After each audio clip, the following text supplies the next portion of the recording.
Greetings, dear viewer. This video is clickbait. Climbing in League of Legends is not easy. And you cannot climb to any rank in a matter of 2 hours.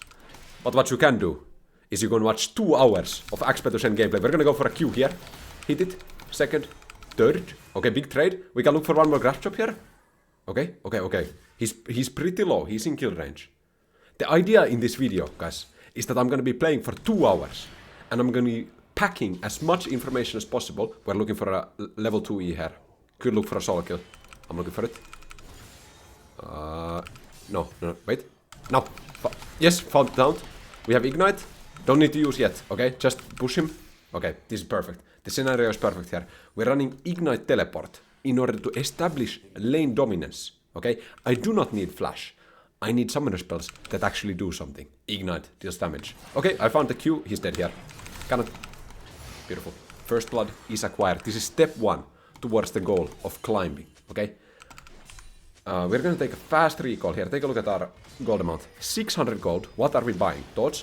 Right now.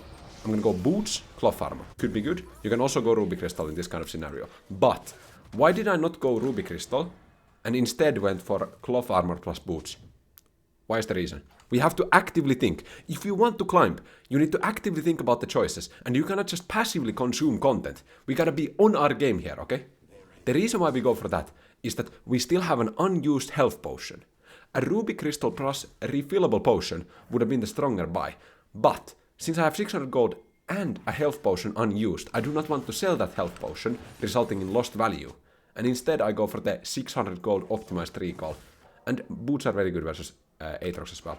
Take a look at our rune page. We're running unflinching here to get extra combat power in the early game. Since Aatrox W slows, his Qs give knock-up, so everything is triggering unflinching. So we get some early armor and magic resistance. And since Aatrox's passive deals magic damage, and his W deals magic damage, it was changed like 2 years ago or something, when they were buffing Aatrox. So he has 2 sources of magic damage, and then a lot of sources of physical damage, obviously. But unflinching is mega good into him, because it triggers constantly, and we get value from both the armor and the magic resist component. Fish for a taunt here, we're just gonna run out there. I'm just gonna W here, try to block his passive auto. Nope. Okay, managed to run out. We're gonna be looking to play extremely aggressively in this laning phase. The most important thing I can tell you right now about climbing in League of Legends is you gotta be aggressive, you gotta be proactive, you gotta make plays, okay? Sometimes on ADC, for example, on different roles, it's fine. Oh, look at this blade placement, by the way. It's gonna be checkmate here. I'm just gonna get the empowered Q, just gonna get 3 Qs off. Beautiful trade, okay? Disengage. Wait for Aatrox Conqueror. Look, I have left-clicked Aatrox so that I can see the portrait, so that I can see the runes, okay? So I wait for the Conqueror to time out before I ever want to re-engage, okay? Because if I re-engage while he has 12 Conqueror stacks, he's only obviously gonna win that extended fight. He misses 1 Q. I can look for an E here. Found it. Max Rage E once again. Sidestep the W, and then look for one more auto. Found it. Grass proc applied. I have 2 biscuits, so I'm basically immortal at this stage in the game. We're gonna be looking to crash the wave, possibly look for a dive. The Blitzcrank is looking for a roam here. I have 2 seconds on my E. Let's clear the wave first, and then push the wave under tower, see what we can do here. A Blitzcrank Hex Flash out of nowhere into mega combo. Okay, we're just gonna tank these. Sidestep. Okay, Kindred is here. I would otherwise try to kill him under tower. I can E on the Kindred here. We gotta E. Ooh, this is scary, guys. I think Talon is just dead. I'm not gonna ult because ulting would make me stand still and then I would be in danger. Talon is dead there anyways. Corki is in the bot lane. I don't know if this Blitzcrank roam was very good. There's also a Lulu here. Okay, guys, I don't know what's going on. The enemies are trying to dive us in the top lane, I think. Aatrox is quite low HP. We can outplay this for sure. This is an incoming triple kill for me, guys. I'm pretty sure. If you guys think I'm gonna outplay this, then I'm gonna need a like on the video, okay? Appreciate it. And they're not doing it. I think they backed off. Okay. You still owe me that like. Nah, just kidding. Nothing happened, so no likes will be given. I gotta earn my likes, you know what I'm saying? I could go for an E here. Found it. I didn't get my empowered Q though, so I'm gonna back off instantly. Run directly away. The lowest distance, basically minimizing the distance away from the Aatrox W area. We're gonna try to deny the cannon minion here, okay? I'm keeping an eye on the cannon minion HP, and the idea is to engage as the cannon minion falls to low HP. Aatrox wastes 1 Q. We're gonna find another taunt. I'm gonna back off immediately as I see Lulu. I have 2 biscuits! I cannot play this, guys! I need... Okay, I found one. I can maybe kill Lulu as well. If she oversteps. I have 2 seconds on E. Beautiful. You see the biscuit healing there? It's just insane. Plus the unflinching giving me armor and magic resist, synergizing even more with the second wind. Plus the... Okay, we got the recall off. Bramble Vest, yeah, to deny Aatrox healing. Bummy Cinder, and then we can buy a refillable potion as well. Beautiful. TP back to lane, because we are running the TP Ignite setup. This is a little bit overpowered in the sense that if you manage to go through your laning phase without getting ganked and needing flash, then you have the ability to have like both OP summoner spells in the top lane. Ignite allows you to win 1v1s, Teleport allows you to get an out of jail card in regards to wave state. I'm gonna get hit by the W, but I managed to just run out of it. Aatrox W, Omega lol. We're gonna find the taunt here. W, then to block the minion auto-attacks, and then layer it afterwards. Or rather, do not layer it with the passive shield, but use the passive shield after the W times out, so that you are not using both mitigation techniques at the same time. We push the wave, so we can look for an ultimate. We can clear the control ward that's in the bush. Blitzcrank finds a beautiful hook. There's a big play going on in the bot side. I'm gonna look for a ward right here, just giving me a little bit more safety so that I can play aggressively in the top lane. Now, to return to my previous point, guys. In order to climb, in order to have agency in the matches, that is even more important. I think... Ooh, found it out. I couldn't quite get out of the Aatrox W. Would I have to ulti mid lane? I'm gonna ulti on mid lane. I'm gonna get cancelled here by Aatrox, which is perfect. Because the Victor might be able to win the 1v1. The Victor wins the 1v1. I get CC'd by the Aatrox, so I don't need to leave my lane. And I'm still in a position where we can fight for top lane priority. He goes for a forward either. I'm gonna run out. Okay, he cancels my thing.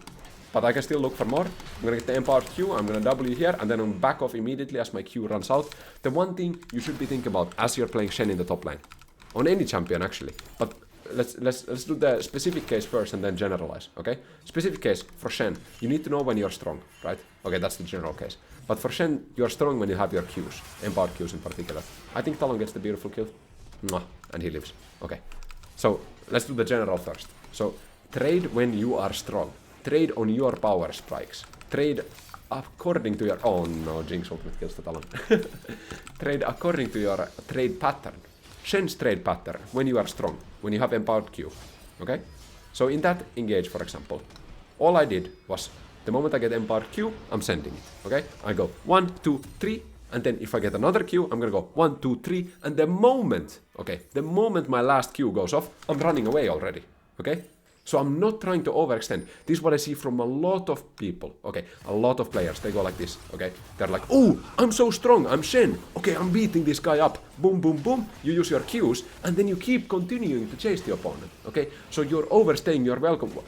Kindred gives the shutdown on purpose to Blitzcrank. It's a long time since I've seen that. So Kindred had the ability to just jump out of tower range, but instead she thinks that it's better to give the 810 gold bounty to the Blitzcrank, which I think is a respectable thing to do. But honestly, I think it's still better to just live there in that scenario. But maybe the Kindred knows something that I don't. This is going to be an interesting match for sure. The enemies have 3 more kills than we do, and a lot of our power is centered on me right now, so I have to perform, okay?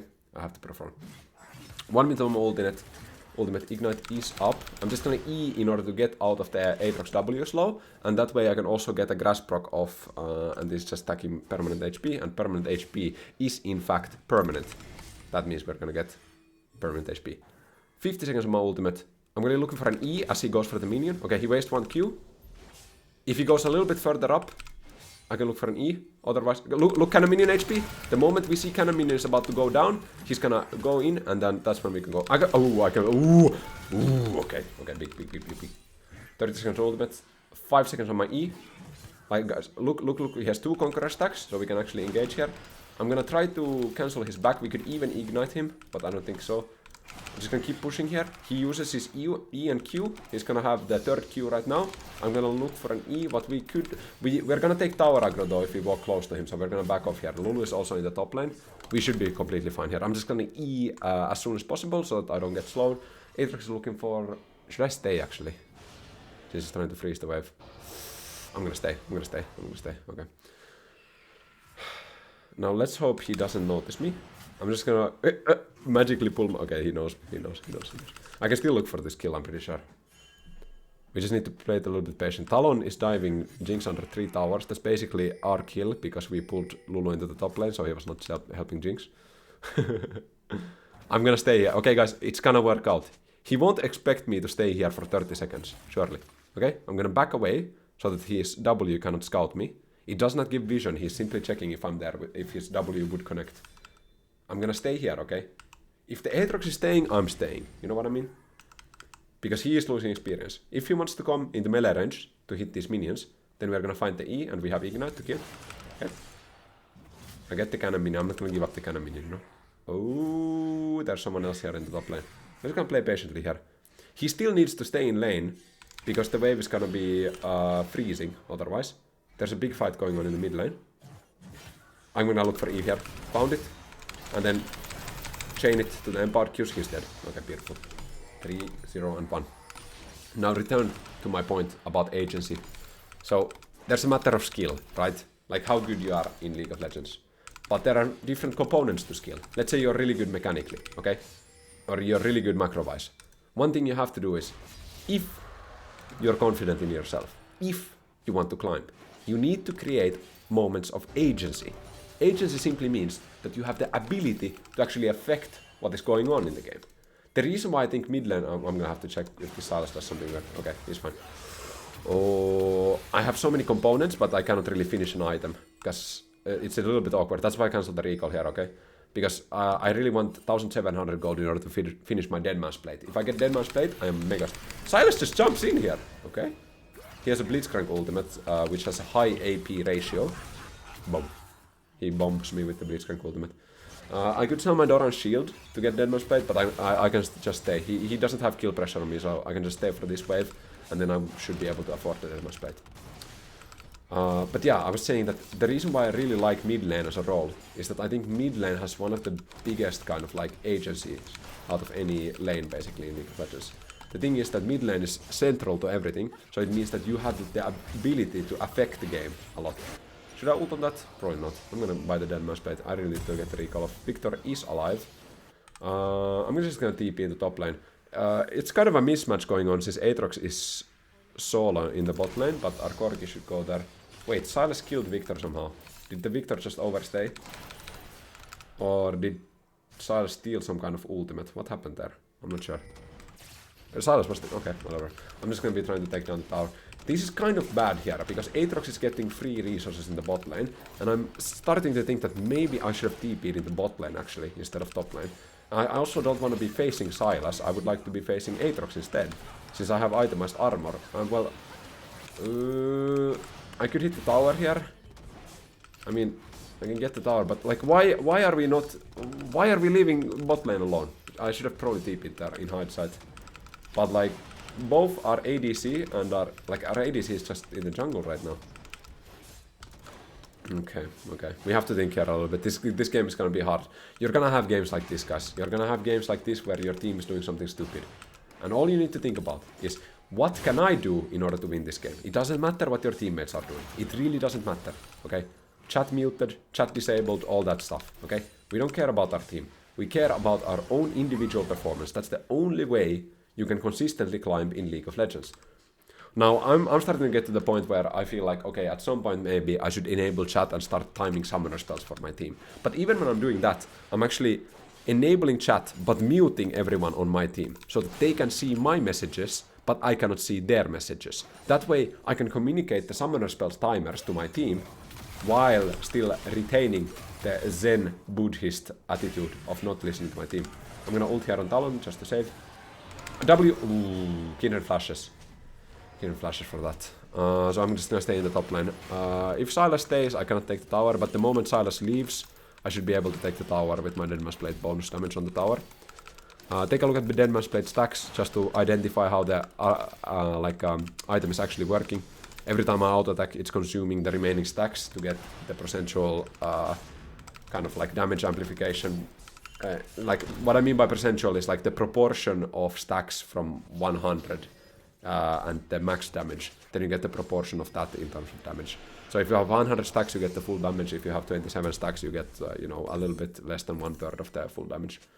We're just gonna move in the bot lane. So many people don't know this, by the way, but if you're watching my gameplay, you should know this. Maximize Deadman's Blade damage by moving in between auto attacks, and it triggers on partial auto attacks, so not fully stacked. Lulu is in the top lane. Corki is in the mid lane. There's a flank going on, so I think Corki might be in danger. I'm gonna look for the Sylas here. Again, this is not the optimal lane assignment that I would like to have. I would like to be versus Aatrox, but I have found myself again in a position where I have to fight the Sylas instead. But since I have the Swiftness boots as well as the Deadman's Blade, I'm super strong and able to catch up to the opponents. The only problem here is that I don't have any magic resistance. So the Silence is like a little bit of a threat to me. The Kindred has 13 kills, guys. She has 13 kills. Rather, they have 13 kills. Aatrox, okay, Victor is matching Aatrox in the top lane. Again, the macro has not gone perfectly for me, because I've essentially given Aatrox free resources, so I'm not matching him, because I should be punishing the Aatrox after the early game, okay? I should be making sure that Aatrox is never getting free resources in this match. But once some of the towers fall down, it becomes a little bit like difficult to match correctly against the lane opponent you want to face, because the opponents have more like out of vision time in order to change the lane assignments. 45 seconds on my ultimate. TP will be up in 15 seconds. What I try to do whenever I'm playing with TP is I try to use TP all the time, basically. Like if TP is up, you should probably use it very soon. Because if you don't use TP, it's just a wasted summoner spell. You should use it very proactively in order to... I have to look at Victor. Oh no. Okay, man. I'm just saying I'm not gonna lose. Like we are climbing today, so we are not losing games. I'm gonna finish up the what's it called the wait, brain fart. Okay, what is it? Spectral Scowl. Yeah. Oh, okay. This is scary. Silas is here as well. Am I dead? I just made a big mistake, guys. This is a moment of opportunity to learn here. I've made a terrible mistake. Okay? This game is now hanging in the balance. The enemy Kindred has 16 kills. They have a Lulu to support the Kindred. I have just died, and I had a shutdown on my head. Corki had a shutdown on their head. We are down a lot of gold, but we have 3 dragons. And here comes the lesson, guys. Even if you make a mistake, you know, ideally you don't make mistakes, but the reality of the matter is that you're always gonna make some mistakes. You need to recover from the mistakes mentally as fast as possible. And then you need to think about, how do I win this game? At all times, the only thing you should be concerned with is, how do I win this game? Not how does your team win this game, how do I win this game? Sometimes in order to achieve the clarity about how do I win this game, you have to look at how does my team win this game, okay? But the primary subject of the matter is that you should know, like you shouldn't think about, oh, in order for my team to win, my team needs to play like this, blah, blah, blah, blah, blah, blah. That doesn't matter, okay? It matters only to the extent that it affects your own gameplay and what you should be doing. In this game, we're gonna ult Blitzcrank, because we need to get this Kindred down. I'm gonna get the Taunt off here, and we're gonna get massive shutdown. And yes, I'm very happy that that kill actually goes to me. It should be fine to go on Corki as well, but I'm not trusting my team right now. And I know this sounds very selfish, okay? But the fact of the matter is that you should play for yourself, okay? Sometimes playing for yourself also means supporting your team. But if you can get a 1000 gold bounty, and you're confident in your ability to carry the game, then just take it, okay? Sometimes, obviously, if I see that I have LEC, ADC on my team, I'm probably not gonna be stealing kills from that guy, right? But in some scenarios, just take the kill. Just secure the kill, take the 1000 gold check, and then use that gold to your advantage. So let's think about this game a little bit. It's quite close. This shutdown helps us a lot. We have 3 dragons, which means we should simply play for the dragon soul. It's like the game becomes very simple when you have 3 dragons. You need to do everything in your power to get that dragon soul, okay? And the way we do that is we apply pressure on the side lane. And we make sure that we are applying pressure on the opposite side of the Drake when it's spawning. And we gotta make sure that we have our ultimate when that time comes, okay? So my ultimate is 130 cooldown. And I should be going top lane at this moment in time. Yeah, I think I should go there. There is the Atakan, which the opponents can take. Oh, Blitzcrank finds a key. No, that Blitzcrank finds a death. That's what he finds. We're gonna be going for Titanic Hydra here. We have the, what is it called, the Bramble Vest just to deny the healing from Sylas and Aatrox. But we are not going to be completing that into Tormail unless we get a back where it's like really necessary. Like let's say the 4th dragon is coming up and I have a back amount where I can finish my Tormail. I'm going to take that instant power because the dragon fight is worth it, right? So I'm going to make myself a little bit weaker in like 3 minutes from now for the exchange that I have more combat power for the dragon fight, right? That's the plan. It's 1 minute 28 for the dragon. So I will have my ultimate up unless I use it now, and my TP will be like 5 seconds after dragon spawn. They have gotten Atakan now, so I'm gonna play patiently here, okay? Talon is looking for a play mid lane. There's a TP coming, I'm gonna stay, okay? But I don't show yet, because the Atakan takers, so Kindred and Lulu could be around. So I'm still chilling here, okay? I'm just chilling a little bit. Okay, we see Kindred, then we can go on the wave. I need to be really sure that I'm not gonna, you know, kill myself in the top lane, in-game, right? Jinx managed to... Okay, we're gonna push here. The dragon is 50 seconds. So what we're now gonna do is we're gonna create the pressure point that I was talking about earlier in the top lane, okay? And the idea here is that we force one of the opposing teammates, or the, you know, the opponents, to come top lane when the dragon is up. My team is dying a little bit here, but we still have... Okay, the Blitzcrank won't be in time for the dragon. So we're just gonna be pushing. I'm not gonna ult on that. Because if I ult on that, right, I might save Victor, but probably not. And I lose all the pressure that I have created. Right now, Jinx is having to match me in the top lane, which means Jinx is taken out of the fight. Jinx does not have a teleport. Jinx cannot just teleport to dragon. It might be that they send Aatrox or Sylas for me. Sylas can steal my ultimate and then return to the fight. But even then, we are like taking Sylas ultimate out of the fight. Jinx cannot walk here, okay? I'm just gonna be hitting the tower now. We see Sylas in the mid lane, and now we're gonna back off, because we don't have vision of the enemy team, okay? So we gotta be scared here. We have a far side trinket, so we can use that. Okay, we see a play going on. I'm gonna recall, I can buy Tunneler, and then I can... Ooh. I got cancelled? No, Talon is just dead. Okay, we lose the dragon. It is what it is. We're gonna play for the next dragon. We have another... This is what I mean. It's simple when you have 3 dragons. You lose 1 dragon? Okay, no problem. We play for the next one. I'm just gonna recall and buy my Tunneler, and then we're gonna look for a play. I would like to use my ultimate now, since it's not like... Okay, I'm gonna use the Victor. I'm gonna E here, directly stun up the Sylas. Beautiful. Better to just use the ultimate now. The reason why I was saving the ultimate was to make the power play for dragon. And since that opportunity is now gone, I just wanna use my ultimate, try to get some kills, get back into the game. My ideal back here is in 500 gold, when I can afford the Titanic Hydra. Getting Titanic Hydra in this game state is going to be really helpful for me, since I'm strong on the side lane, and this allows me to push waves faster, create those points of pressure that I was talking about. So whenever you're strong, you kind of want to get... I'm gonna TP here aggressively. So I TP very early on in order to try to catch the Kindred here. I'm not gonna E instantly, okay? I'm not gonna E instantly. I wait for Kindred Q to go, and then I E. Because if I just E instantly when I'm in range, Kindred is just simply gonna use Q, side hop that. 15 seconds of Baron, we could move for that. I'm gonna take one mid wave here, I think. Let's see. Let's go for the mid wave, I'm pretty sure. It's best to get mid priority here. Victor gets hit by the Jinx thing, which I dodged. I'm just gonna run out of Aatrox W from the farthest point, because I have 2 slow resistance items as well as movement speed. We cleared the wave. I don't think we can do Baron, unless we get another pick. I have 100 gold for my item spike, so what I'm gonna do is I'm just gonna look to cancel recalls here. They're scary, I know. I'm gonna look to cancel Aatrox recall. 55 seconds. I'm just sidestepping here. I found the taunt. I'm gonna kite this, okay? I'm gonna kite this until my Q comes back up, and then I'm gonna kill the Aatrox. One more. I have E. Got it. Shut down. Just gonna ward that. I could take a recall, but I'm just gonna walk. Kindred is somewhere. Okay, Kindred takes the Hextech portal. We can look for this. I'm pinging because my team should know that there's a threat coming. I'm gonna go on the Corgi here, try to protect him. The Jinx traps are in the way. I'm just gonna run.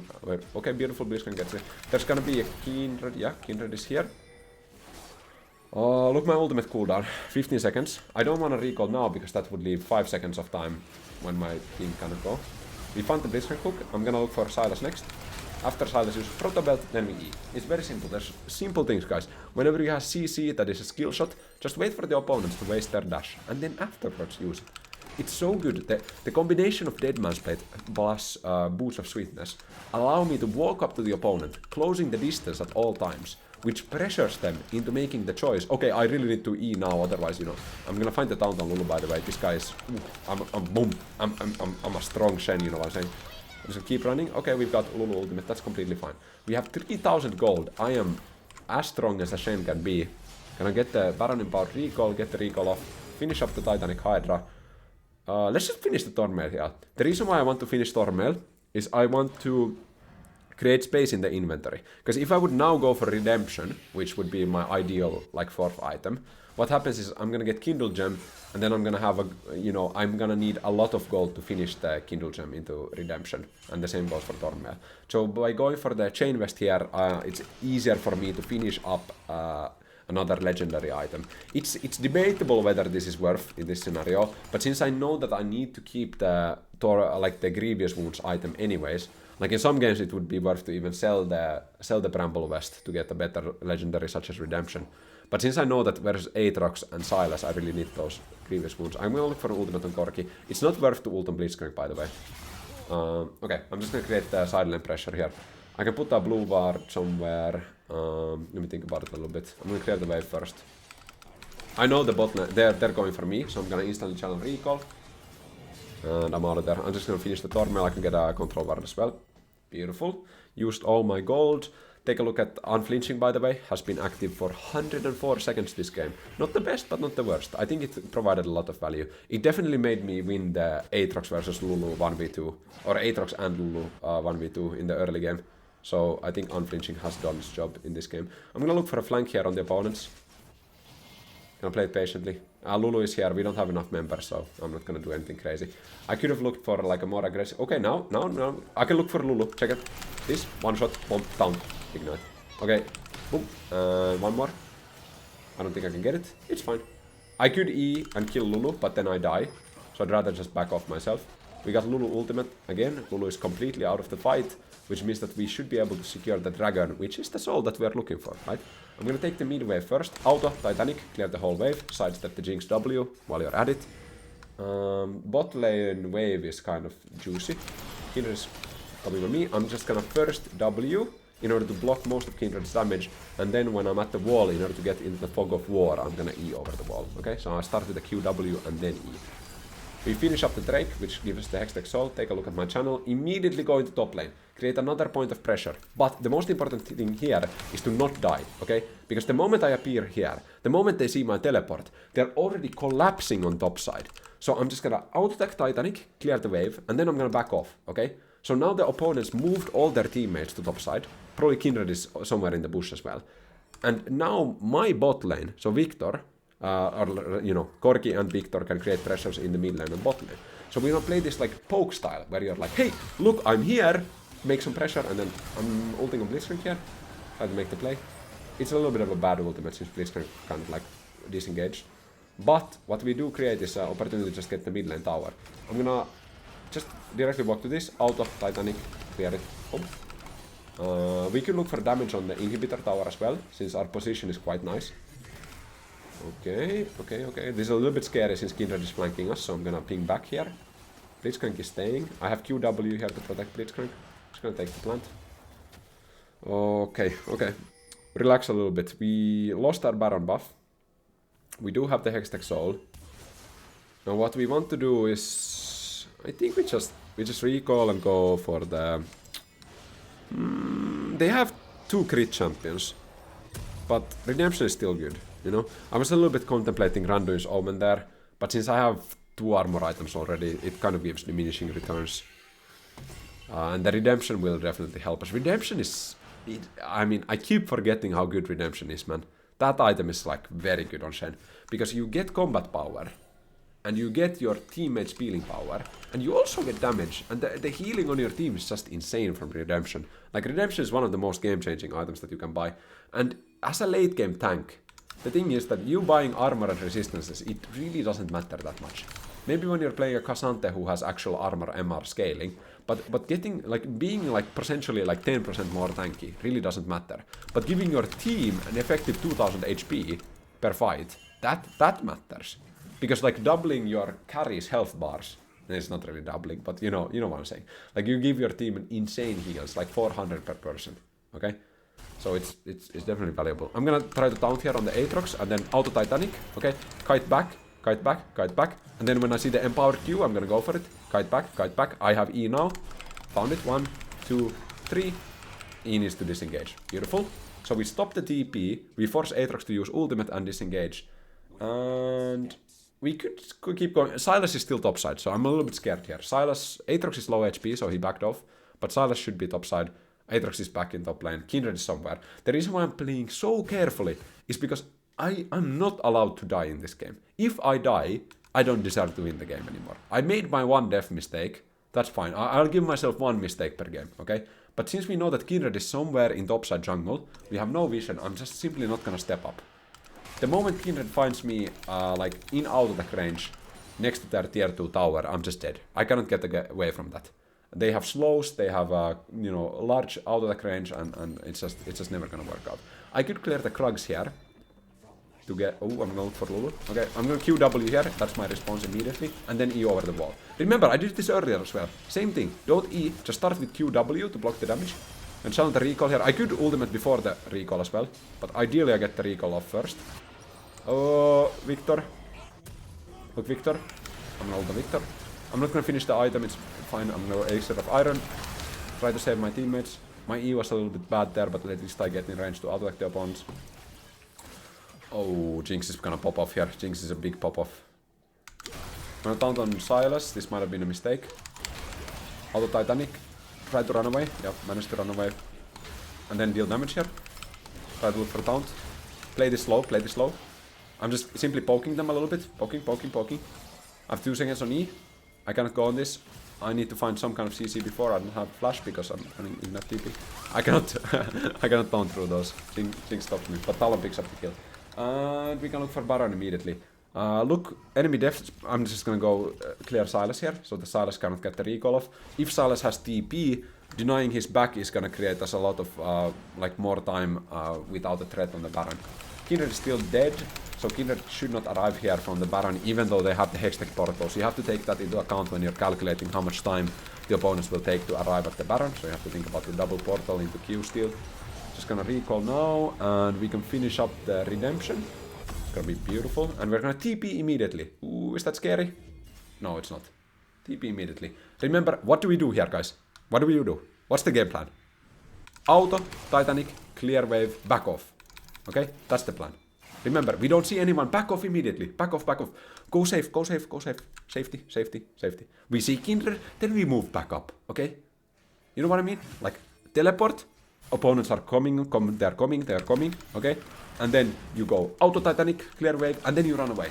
Because now the opponents are moving towards you. It's very predictable what the opponents will do. You don't need vision of them. You know what they're gonna do. 2 seconds on ultimate. I could redemption first. I'm gonna redemption here, try to save my teammates. I'm gonna ulti on Victor. W instantly in order to stop the Jinx damage. Kill the Lulu. Oh no. Okay, I need to outplay this, okay? Guys, if I outplay this, I need a subscription here. It's 1v2. I'm gonna E, double taunt, W on the Jinx. Auto Titanic. One more. Got it. Beautiful. Now I need to play this. Okay, look my passive shield, okay? Play on passive shield. I have E, dodge the W, Q, then W to block his auto. Yes! Subscription? Yes. Is that worth a subscription? I think it is. That's the game-winning 1v2 outplay versus 2 hyper carries. Yes, sir. Yes, sir. Go for the mid lane tower. Enemies have 70-second death timer on Lulu. Hit it, hit it, hit it. Okay. 8 seconds on Lulu, we should be able to finish. My redemption is 35, so it's not gonna be of no use. Auto Titanic, immediately. Remember to move in between autos to maximize dead mouse damage. Okay, one more. We can taunt on Lulu here. Create distance from the spawning Kindred. Yes! Yes, sir! And ping, and go into next game. See you there. The Renekton matchup is one of my favorite matchups of all time. We're gonna start with Q here. We have the blade placement, so we're gonna go 1, 2, okay, back off a little bit. I get hit by the empowered Renekton stun, but then we can continue hitting because he has already used his ability. Ooh, we didn't quite get the second empowered Q, which would have left us with a little bit more damage to trade, and also the approach velocity movement speed. We're gonna back off here a little bit. We don't wanna get hit by the empowered Renekton W. I say that, but we get hit by it anyways. But now, okay, prioritize getting level 2 as fast as possible. If we hit level 2, we can potentially look for a taunt. Found it, Q, ignite, auto kill, okay? That's the first blood acquired on Renekton. Now, what is very fun about the Renekton matchup, particularly for Shen, is the ability to block his empowered W stun using your W. We're gonna take the recall, and remember from last game, what is gonna be the item buy? We should know this, okay? From last game, remember? Yes, Ruby Crystal, refillable potion, correct. I could TP here, I'm gonna TP. The reason why we TP, again running the Ignite TP setup, is that this way we don't miss any experience. We actually, I think we missed 1 melee minion worth of experience. But the less experience we miss, even though this might seem like a minuscule thing, right? Like I could have just walked to lane, I would have maybe had 2 minions less of experience. But what we do here is we get all the experience and we are also able to pressure Renekton consistently. I'm gonna W instantly as I walk into his outback range, just checking if he will Empower W me, and he did, and I blocked the stun, okay? We are gonna be waiting 10 seconds for our next Empower W, but we could look for, okay? I try to sidestep the Q there. If I get a Q off, I can get approach velocity and then start hitting him. He goes in for the big trade, he uses E as well. But I can hit him now. I'm using W there and moving back into it in order to block some of the minion outbacks. Since W applies a temporary buff that lasts for 0.25 seconds that blocks all outbacks on the target. So what you can do is you can walk into the W and then walk out of it, and you will actually have the stun for a while. Like the blocking ability for a while. This guy is quite low HP, where we need to thin out the wave here, because the wave is too big for us to freeze it. I don't know if I can freeze this anyways. It's a little bit awkward here. I might try for a crazy freeze here. I have W to block the minion. No, it's not gonna work out. But I was thinking about it. Okay, I'm gonna last hit the caster minions here. First the melee minion, boop, and then the caster, bloop, and then we're gonna use Q to get this, bloop, and then another one, bloop, and that, bloop. And then maybe one more. Plop. Oh, no, missed that one. It had, I think, 85 HP and our auto did 81. I'm gonna last hit this slowly. And when Renekton comes back to lane, a little bit before he arrives, what we want to do is we want to place the blade up the lane so that we can start trading on him aggressively. Now the HP disadvantage is gonna be a little bit frustrating here, but we have 2 biscuits that will allow us to heal our missing HP back up. And on top of that, we're gonna have a little bit of a level advantage. So the Renekton will be level 4. I'm gonna be level 5. The wave is gonna push towards him.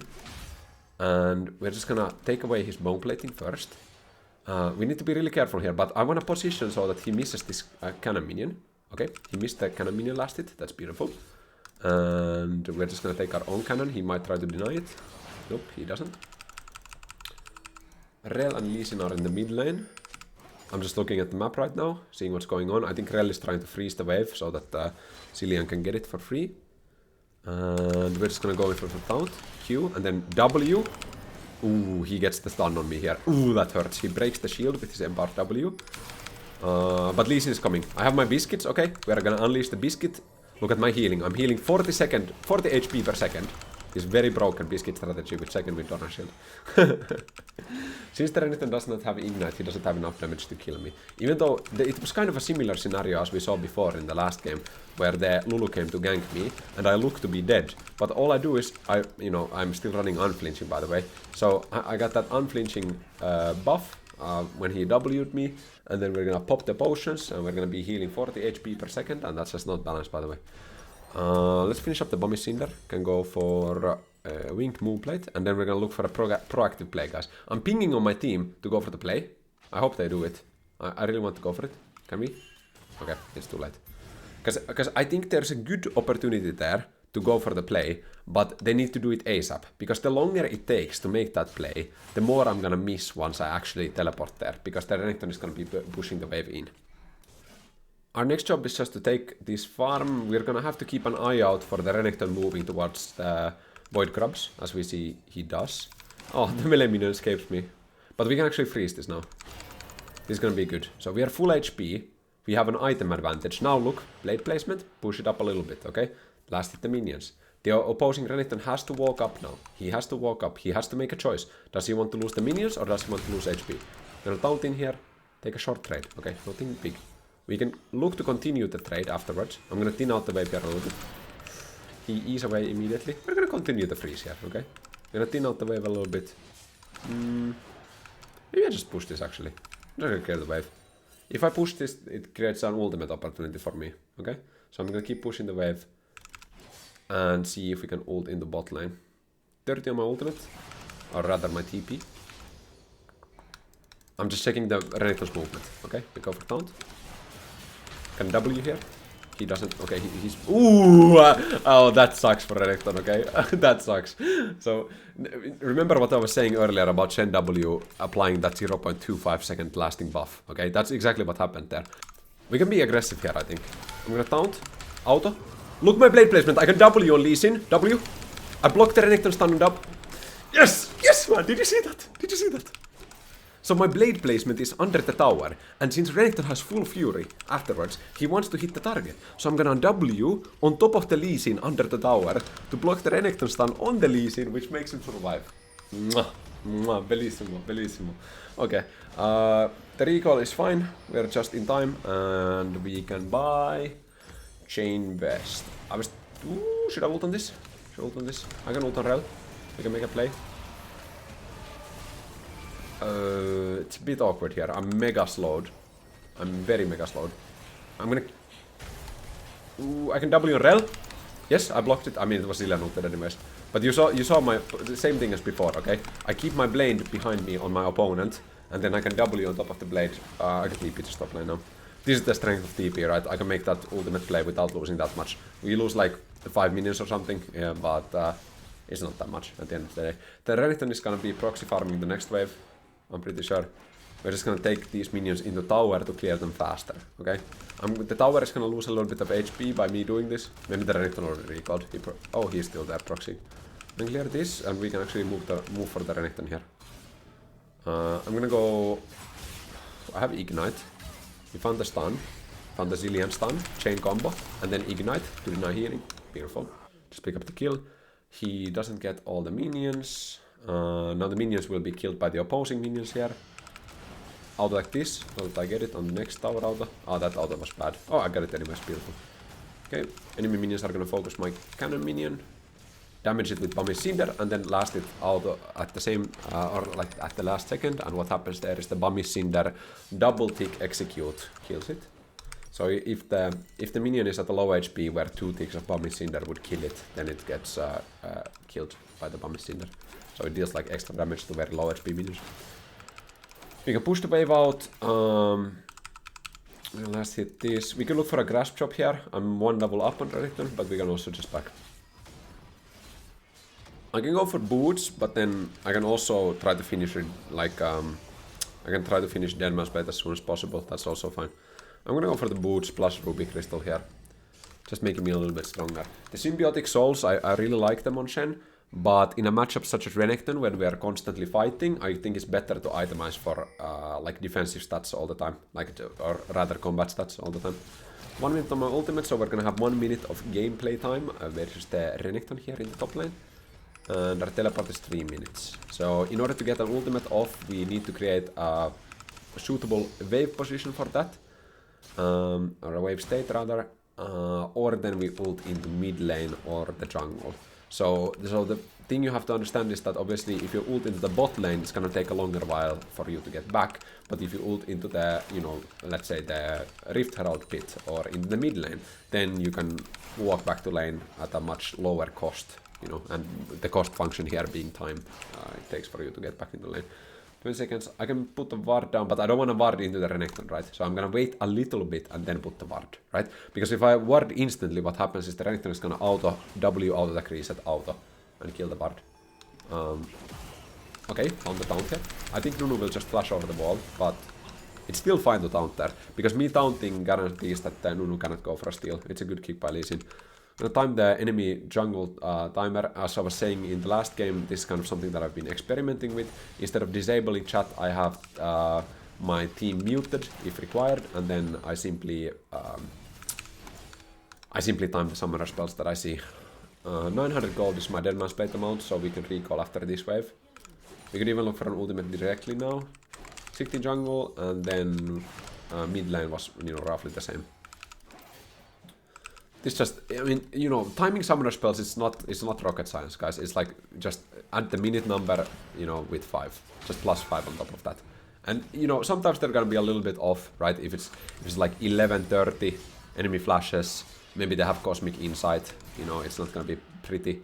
But all you need to do is you need to be actively thinking about the enemy summoner spell cooldowns in order to be able to play the combat accordingly. Because the combat, like skirmishes, change so much based on if the opponent has flash or not. This is one of the reasons why Kirei, okay, I'm gonna just play the trade here. W to block, I'm just gonna run away afterwards. The kind of trick with Renekton is that it's okay to just use your W proactively. Because what you can do is you can create a moment of opportunity when the Renekton cannot trade on you with your W, and then you can disengage afterwards. But what I was gonna say is that Kirei, who is one of the best junglers in the entire, at least best solo queue junglers in the entire world, has hit Challenger every single season on Europest. He is so good at timing enemy summoner spells and playing around them. So he just maximizes these kind of, you know, small skirmishes. He knows his limits very well and actively thinks about what summoner spells do the opponents have. And you would be surprised how many Challenger players don't actually think about what summoner spells the opponents have. Or then it's just, you know, rough intuition. They will be like, yeah, he doesn't have flash, you know. I don't think he has flash. Then he has flash and you're like, what? Really, he has flash? Oh. And I'm speaking from experience, because I've been in Challenger, I've played a couple of games without timing summoner spells, and by a couple I've been thousands, okay? But I finally started to realize that, hey, in order to actually improve, you need to do something about it, right? You need to make active choices, you need to think about what you're going to improve on. Right now, the thing that I'm focusing on personally in my gameplay is the timing of summoner spells. Notice the recall timed perfectly with the upcoming of the teleport in order to, again, not lose too much. I'm just gonna start with an empowered Q, okay? Notice we start with the empowered Q instead of the E, so that we can chase the Renekton that he stuns us. That's good. We're just gonna go for another grasp shot here. Just push him out a little bit. There's some play going on in the bot lane. But I would like to push the wave and maybe get like a little bit of tower damage in there with my Dead Man's Blade. Just gonna be auto-attacking these. I missed one auto. We're gonna get level 2 ultimate, which means the cooldown is shorter. Let's see what the play is. Just check what Renekton's positioning is. I'm gonna taunt here. Didn't find it. That's fine. I get the Dead Man's Blade damage off. Just gonna attack him once. That's alright. The Renekton matchup is like, I don't know. I just really like it. It's like, I think both players like it. I think both Shen and Renekton players like it.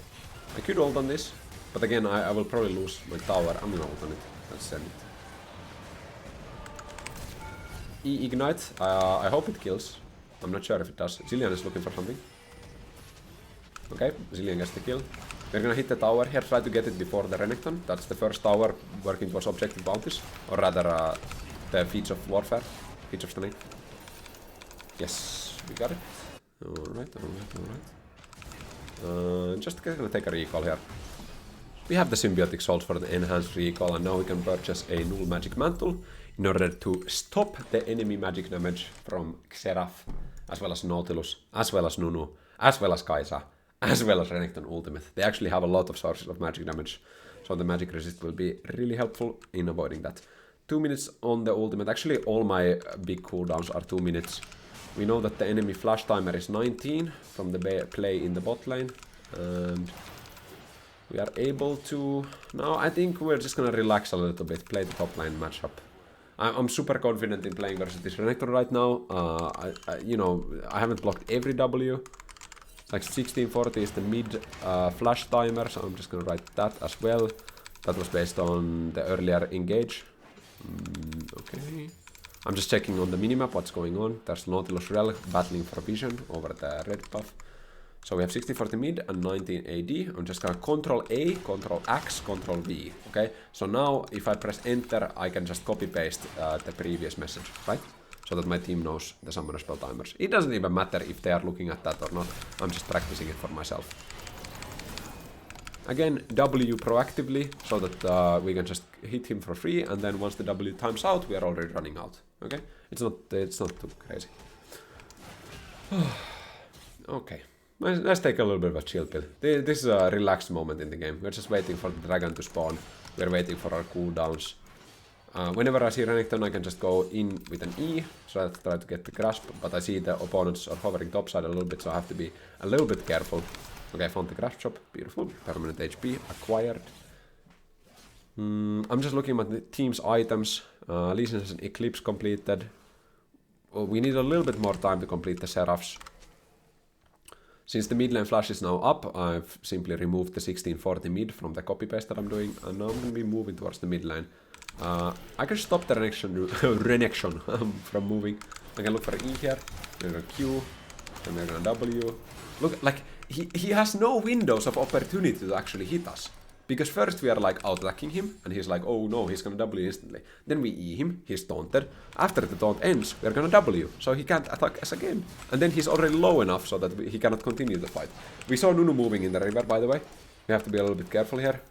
I have Ignite in 3. I could send it. I could do 1v2 here. I could do 1v2. I'm pretty sure he's just going for the Rift Herald. Maybe I'll just play it carefully. Hollow Radiance is 1.5k. I could sell my Doron Shield, but it's a bit iffy, so I'd rather just stay for one more wave here. I can also TP back to lane. Let's stay for one more wave. Okay, Lee Sin with the insect mechanics. Not gonna ult on that because it's a Zilean ultimate. If the Zilean ulted target dies during your ultimate, I'm gonna ulti on the Zilean now. It was not required as the Zilean flashed. Okay, Nautilus finds a hook on the wall so we can hit him. Gonna keep hitting here. I'm gonna ignite the Renekton to stop his healing. It's not gonna matter. We're gonna sell the recall immediately here, and then we're gonna sell the Doran Shield by the Hollow Radiance and TP back into... We could go top lane or bot lane, but top lane is maybe better to take the tower. There's a big fight going on mid lane. I'm regretting my choice to TP top lane, but my team wins. Okay, that's fine. Now we're gonna clear the wave first, pull it out a little bit, E backwards so that the minions take the farthest, you know, like they move as far back as possible so that I don't go under tower in order to hit them, right? Xerath is here. We could actually look for a taunt here and then sidestep. Because the void grubs are spawning, he actually cannot hit the E. That's a pretty funny mechanic actually. I didn't think about that happening. But you should keep an eye out on how many grub stacks you have, so you know when you're gonna spawn the small things, because they can block skill shots like that. That's actually something I gotta improve on. I think I can... I mean, I was thinking if I go for the Xerath, but if I E here, I'm just in a safe position to recall. The Ruby Crystal... let's go back. Since Zilean is matching, or not matching, but going into the bot lane, I'm gonna go into top lane again. Again, we are at a timer where we have all our summoner spells down, our ultimate is down, so we're gonna continue pushing. Xerath TP'd in the top lane, so we're gonna time his teleport. I mean, it's not, like, I'm just practicing it, right? Like, it's not that important. I don't need you guys to be, you know, timing the enemy mid lane teleports. But the point is more rather like, you gotta be improving on stuff all the time, right? For me, I think I got the basics of Shen down now after like a couple of, you know, 1,000 games, maybe 10,000 Shen games. I feel like I have the basic Shen mechanics down. So at this point, I gotta improve my fundamental gameplay. We're gonna be doing a little bit of sidestep dodging here, a little bit of gaming. We got hit by the abilities, okay. I'm gonna spam the laugh emote here. Bait the Xerath's attention, and Lee Sin is gonna look for a flank behind. Gonna clear the wave. I think Lee Sin just kills that, no? And now we can say that that kill was because of us, because we wasted Xerath's time by being inside his kill shot range and then laugh emoting to take his attention away from the Lee Sin that was flanking. I mean, like, honestly, is it even far-fetched that that actually happened? Like I have a... I don't know, I have this feeling that sometimes, like, emoting is, like, actual strategy. And also, like, taking damage is an actual strategy sometimes. Like, just baiting your opponents in. Maximizing the Deadman's Blade damage again by moving in between autos, kiting perfectly, reaching 28 Deadman's Blade stacks, sometimes 21, depending on if I cast the auto attack at the perfect time or not. And, ooh, so much gold. Ultimate is up. Immediately go into the bush. We can go for Titanic Hydra, third item here. One of my favorite builds right now, going Deadman's Blade, Hollow Radiance, Titanic Hydra. But I'm gonna go for the Tiamat component since I'm quite strong combat-wise. So the Tiamat, you know, the Tiamat is not as strong in combat, but since I'm already strong, I can afford to go for it early on, which means that I have now better push capability. I'm trying to ping for the Zilean to go topside, but I don't think he wants to. Maybe he does. We can go for the Atakan as well. The Zilean is 505. That's a big Zilean to be alright. To be fair, what did I even say? Sometimes my words confuse me. Okay. I have a control ward. I could place it in the Tri-Brush. Hello, Renekton. I could... I'm just checking here. Just check who's around. I'm gonna ultimate on Corki. Corki can W in. Okay, he gets hit by Nunu. I'm gonna kill the Nautilus. Try to run away, but I'm fine. Okay. That was a little bit close. If I get CC'd into that Nunu ultimate, it's gonna be bad for me. I'm gonna channel the recall here, get the health back, you know. Whoop. Oh, wait, there's a Kai'Sa auto attack now flying towards me. I can QW it. No! I was a little bit early. I should have waited a little bit more. I tried to block the Kai'Sa auto attack because it actually matters, because getting hit by the auto attack will remove your home guard effect. So that's why I tried to QW it. If I W it, then my home guard stays on. These are like small things you have to pay attention to. Teleport is now up. We can definitely fight for the dragon. We're gonna do the sidestep game again. Where's the Seraph? Okay, sidestep the E. Let's go. Sidestep the W. Let's sidestep the Q as well. Sidestep these. You. And E out. I have W here. 1 second. Okay, Ignite on Nunu. E up soon. I'm sorry, but that was pretty funny, honestly. I completely baited the opponents to go in. We just sidestepped every Seraph ability as well as the Nunu snowball. Clear the wave with Tiamat. There's 2 people mid lane, so there's only 1 people. Okay, beautiful. We're gonna move into the next game. I like that game. That was fun. And welcome to game 3. We are facing the monster that is Tempo Cho'Gath. We could start E here and go on him, honestly. But is it worth? Because I need Q for level 1. I don't know. I want to see his Q, and then I can maybe... what? How fast did I come out? I'm gonna taunt. I'm going on this, okay? I'm just gonna keep attacking. I'm gonna get Grasp Chop since he's running Hail of Blades, right? So I get Grasp. It's an even trade. Cho'Gath has a lot of sustain. This Cho'Gath build that he's running, it's the popularized movement speed Cho'Gath build using symbiotic souls. It's a very dangerous build. I'm telling you, this is very difficult to face as any champion, but especially a low wave clear champion such as Shen. You have noticed that I have the same setup once again. Ignite Teleport with unflinching for the early combat power. We're gonna go for the taunt here, get the Grasp proc, try to... Yep, we got the sidestep. We're gonna keep attacking. Remember, we have Ignite, he doesn't. It's not a kill yet, because level 1 Ignite only does 90 damage or so. Plus it's gonna be healing. Actually, he doesn't have second wind or Dora shield, so he doesn't have that much healing. This is fine. The wave state is fine. I'm just saying that this matchup can be very difficult, okay? And I'm not even sure what is the optimal way to play it. Because what I've been thinking is that we really need to punish this character for going for such a scaling build, right? And a squishy build. So I would want to play aggressively early game. But what makes Cho'Gath so unfair is the fact that he has a Malphite ultimate on a 6-second cooldown on his Q, okay? Which costs 60 mana. He can just press this Malphite ultimate anywhere. If you think about it, it's literally the same as Malphite ultimate. Because it's like, Malphite ultimate travel time is like maybe a little bit faster. But the Cho'Gath Q just comes out, and it just pops. And it just clears the entire backline. At level 8 or level 9, this guy has a little bit of AP, and his Q is dealing a base damage of like 440 or something. I mean, not base damage, but base damage plus scaling. It's just one-shotting the range minions. So my point there is that even though the champion is hyper-scaling, he doesn't really have a clear weakness in the early game. Oh, oh no. I'm gonna continue the trade here, it's the only thing I can do. I could still continue. I'm gonna continue, I don't care. Okay, I have Biscuit here, I can get Q, and then I have W Ignite. Got the W in time. Ooh, it's rough, guys. I need to sidestep the Q now. Gonna Q and then walk in, sidestep it, found it. 4 seconds. It's a bit scary here, guys. I can go for... I'm gonna hit level 4 on this minion. Okay. Guys, it's a bit scary. I have my teleport. I got hit by so many Qs. It's like... I need boots ASAP in this matchup. If he goes for that melee minion, I'm taunting, by the way. But I'm a little bit scared. The enemies have Zoe, that's why there's an Ignite on the ground, if you were wondering. Because the Zoe W steals summoner spells that are used by the enemies.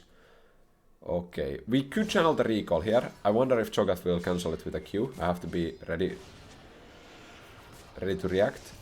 Nope, I'll just channel the TP. We can go Boots Ruby Crystal. That's probably good. I think the Boots will be super valuable in this matchup. Is the Cho'Gath... Okay.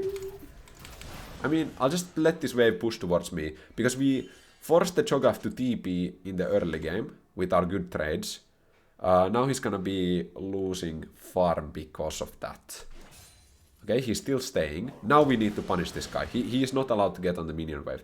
He has really long range wave clear, but I'll at least try to make him miss a couple of minions.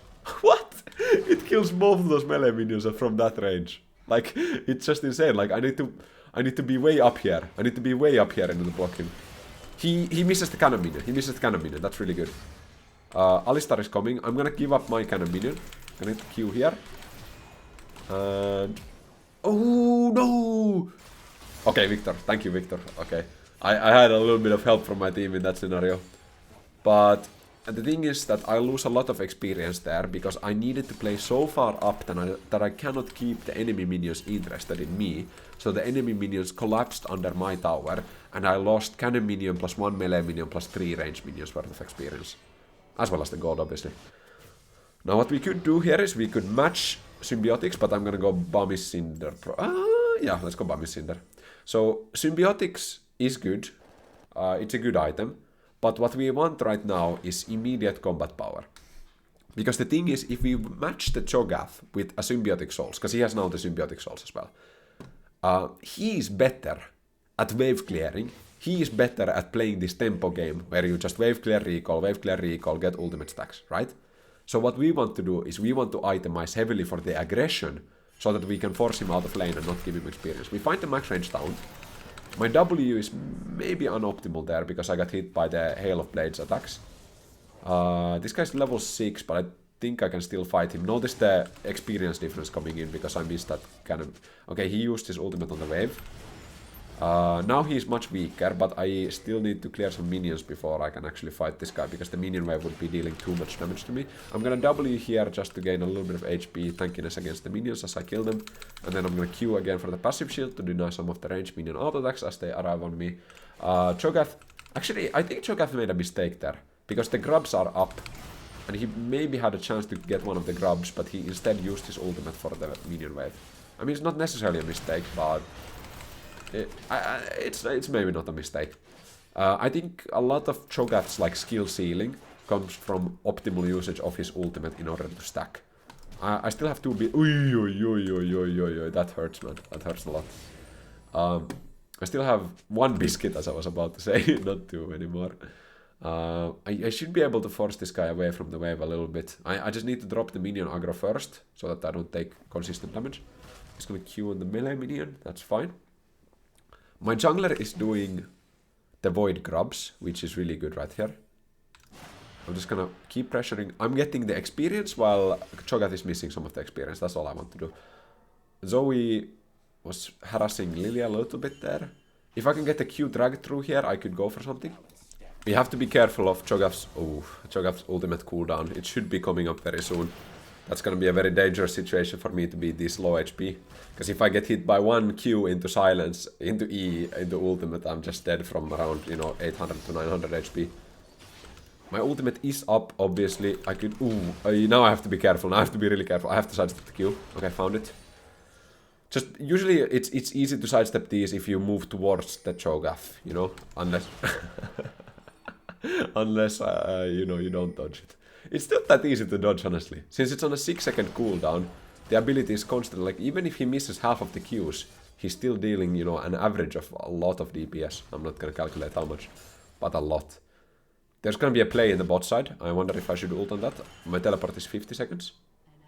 Alistar just dies, but there's 4 people now bot. Let me see. It's not worth the ult right here. It's not worth. Maybe on Ezreal? Let's see. After the recall, I could get some... Let me... What? Ruby Crystal, Null Magic Mantle, sure. Okay, nothing happening there. Let me just run back to lane. I can look on Ezreal still. I'm gonna lose a lot of minions if I ult though. I think he should be fine. Is he going? I think there's a Lilia gank coming. Oh, I don't know if this is good, guys. I don't know if it's good. It's not good. I have TP in 10. It's fine. We get something. We get something here. I'm gonna taunt. It's not bad. Okay, it's not bad. I get a kill and I can TP in the top line. It's 2 seconds. I'm just spamming on it. Oh, okay, found it. And then we channel. Look when I'm teleporting, I have like the blade on my back. It looks so funny. Look when I arrive, I have like a blade even though I'm a ball. Because the blade is like traveling with me. I think that's pretty funny by Riot. Like I don't know if it's intentional or not, but you know, the Shen blade that is right now on my back right there. That one is like on the ball as well. Now we have a peaceful farming session. Just a little bit of farming ASMR. Gonna be optimizing the distribution of damage on the minion blade there by auto-attacking the maximal HP minion with the empowered Qs, or rather just the enhanced Q auto-attacks. Anyways, next wave arrives. It's 10 minutes in. Unflinching has provided not that much value, but still it has a long uptime. But the provided value, so what I'm looking at is like the 8 and 53 on the bottom left right there on unflinching, right? And 53 is the seconds it has been active this game. It has been active a lot because I've been getting hit by, you know, Cho'Gath Qs and Cho'Gath Es, right? But most of the time the Cho'Gath Q hits me and then I don't get hit by anything. And since unflinching applies after the damage is dealt, it doesn't really reduce the damage of the CC applying spell. So I don't know how much value I've actually gotten from it. And actually, again, like returning to the topic of statistics of overgrowth versus unflinching, it seems that overgrowth is still like extremely heavily overperforming compared to unflinching. And if you want to be safe, I would just take overgrowth every game on Shen. Because Shen is probably one of the best champions scaling with HP. So just taking the rune that gives you free 200 to 300 HP it's usually a good option. I'm gonna try to get my empowered Q here first, and then taunt afterwards, because he's creating space. Okay, we burn the Cho'Gath flash. I could clear the ward, but I'm just gonna ping it, because I don't want to miss the melee minions here. Gonna start hitting the range minion first, in order to clear the wave faster. I do not want to damage the range minions too much with my Bummy Cinder. That's why you see me step out of the range of the range minions. So I have to keep a, you know, distance of 250 to 300 units, in order to not deal damage to them with my Bummy Cinder. My ultimate will be coming up in 35 seconds. What we could do is we could try to get a reset before our ultimate. But honestly, I'm pretty high HP. And I don't really have an item to buy. Because my, you know, inventory is full of... Oh my, I need to get out of here. No, there's Pantheon here as well. I'm gonna try to play time for Alistar. Maybe Alistar can come. I have W soon. Cho'Gath has ulti. Oh no. Oh no, this is gonna be a rough game, guys. The Cho'Gath just got a free stack on me. Maybe Lilia can turn this around. We find a double sleep. Oh, but he gets knocked up. Or she gets knocked up. And Pantheon dodges everything. So he's here. He's got... Victor is here as well. It's the 3v3 mayhem in the top lane. Lilia flashes. Alistar blocks the Q. Pantheon... Okay. And Ezreal gets stoned. Wait, I can ulti on Ezreal? Does he need? I don't think he needs me. Okay, he just outplayed that by himself. I'm just gonna run directly back to lane. The other option was to wait 5 gold and get symbiotic souls. But I want to be completing my items as soon as possible because I have so many components in my inventory. So I want to complete Dead Man's Blade, and then I'm gonna complete Hollow Radiance, and then I'm probably not gonna go for symbiotic souls, but instead something like Swiftness Boots. Because if I already have 2 finished items, the timer on which symbiotic souls would activate and become synchronized would be quite, you know, long. The approach velocity helps me move out of the Cho'Gath Q slow there. I'm gonna ult on Ezreal, try to see if we can make something happen. Unfortunately, that just becomes a wasted ultimate. And I get some pings from the angry Ezreal. We continue chasing here, try to get some grasp procs off. Got one. Okay, force the Cho'Gath out a little bit. Gonna get hit by the Q on the way out. That's still a fine trade. Oh no. Enemy jungler is 4 and 0. My team is already pinging for a surrender, but here comes the defining moment in your solo queue journey. You will have these games where you are facing adversity and your team wants to surrender already at 13 minutes, okay? But what defines you as a player is not what you do in the winning games, but what you do in the losing games. I'm a firm advocate of the no surrender strategy, as most of you know. The Cho'Gath is gonna be freeze the wave here. And in scenarios like this, the only thing you can do is you can fight that adversity, okay? We're gonna use the approach velocity triggered by the empowered Q drag through in order to dodge the Q. And found another Q dodge. And Cho'Gath is overextending, but there's a, you notice Pantheon in the background. They're just simply trying to bait me in. Gonna need to dodge the empowered or the Q again. Teleport will be coming up. And ooh, I can't dodge that. I have to be careful here. I'm pinging for Lilia to move, because we could kill this Cho'Gath if we get Lilia ultimate. Remy the Rodent, the Zoe, picks up a kill on the Victor, and Alistar is in a world of danger. But we managed to get the first tower in the bot lane. So there is still hope. There is hope yet. Ultimate 130. Our next back will be for Deadman's Plate. The gold amount is 1300 that is required, and we have just completed that. I mistakenly auto-attacked the other minion there, that's my bad. I'm gonna challenge the recall, get the Deadman's Plate. I could TP for the dragon fight, but it's not gonna be good because I'm gonna lose one minion wave. So I'm instead gonna stay for one more minion wave. If I kill this minion wave, which is the cannon wave, because Cho'Gath proxied, that allows me to potentially TP for the dragon fight. But I will have to get the recall off in time. It's gonna be a little bit tricky here. Notice that I'm spreading the damage on the minions here to clear them with my Bummy Cinder. And I think we might just have to give up the Drake here though. I can get the recall off, but it's gonna be too late, I think. Since the enemies have full vision control, I'm just gonna continue pushing here. Cho'Gath appears in the mid lane, so this gives me a moment of opportunity to get the wave actually shoved in. We don't need to flip the fight. The enemies are strong right now. You know, Viego with 4 kills is gonna be quite difficult to deal with. So we're just gonna take this, and now we're gonna channel the recall. We're gonna be able to get the Deadman's Blade. We're just gonna go to the safe position here so that we don't get hit by... Okay, yeah, exactly. It was good that we walked out, right? It was very good that we walked out. Watch out for the Cho'Gath Q, walk back in. Yep, okay, beautiful. It was very good that we take a safe recall there, because otherwise we would have been in a world of hurt. And dying there, giving an ultimate stack to Cho'Gath, that's gonna be kind of game losing. Deadman's Blade, Ruby Crystal, TP here, work towards Hollow Radiance next. I'm gonna switch to Blue Trinket. I can look for a taunt, I don't think he's gonna give it to me. I get hit by the Q immediately, out of the TP. And unflinching, approaching 100 seconds of uptime this game. Looks like we're losing bot lane tower a little bit. Corki is just free hitting on it as Victor is farming the Krugs or something. Yep, that's turret gone.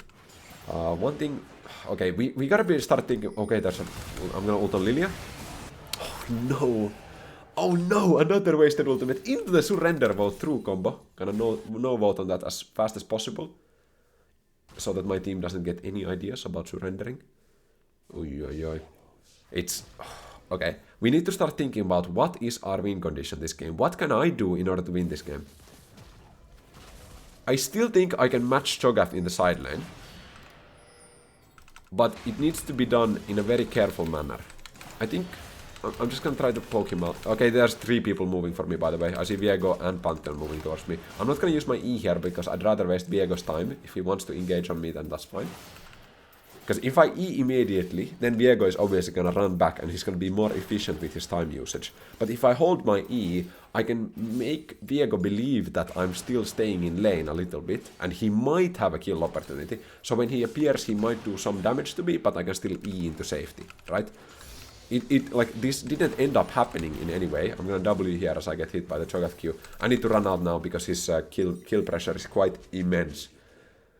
He has a Force of Nature completed, by the way. But that is... I actually... Ooh, but versus Lilian Victor, that's gonna make him kind of unkillable. I'm still operating with more physical damage than magic damage at this point in the game, because of my Deadman's Plate giving a lot of flat damage. But my empowered Qs are hitting for a lot of magic damage because they scale from the enemy's max HP, obviously.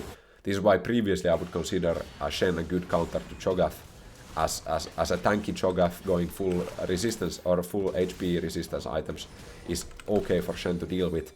But with this new, let's say, more AP focused movement speed build, Cho'Gath has a lot more kind of like agency, which is a topic we talked about earlier. And Cho'Gath with a lot of agency, a lot of movement speed, the ability to choose which fights he participates in is a lot more scary than one that is slightly more tanky. We're gonna have to give up the tower here, and we're gonna have to play a little bit patiently here, okay? There's just sometimes you just gotta give stuff up, you know, you can't get everything. I could recall here, finish up my Hollow Radiance. I might just stay for another wave though, since the wave would otherwise crash under my tower. I'm gonna go for the Empowered Q as always. Just try to, you know, create a little bit of pressure at least. Make him think that we are still in this game. My Alistar dies somewhere. I'm just gonna channel the recall now, finish up the Hollow Radiance, and... we can take one more wave. How many times do I take one more wave, by the way? But it's more about like just real, like, because the situation changes rapidly, right? Like if Cho'Gath runs out of lane, we suddenly have another free wave to take, you know? Okay, my ultimate is up again, but can I do anything there? I'm gonna ult to save the Ezreal there.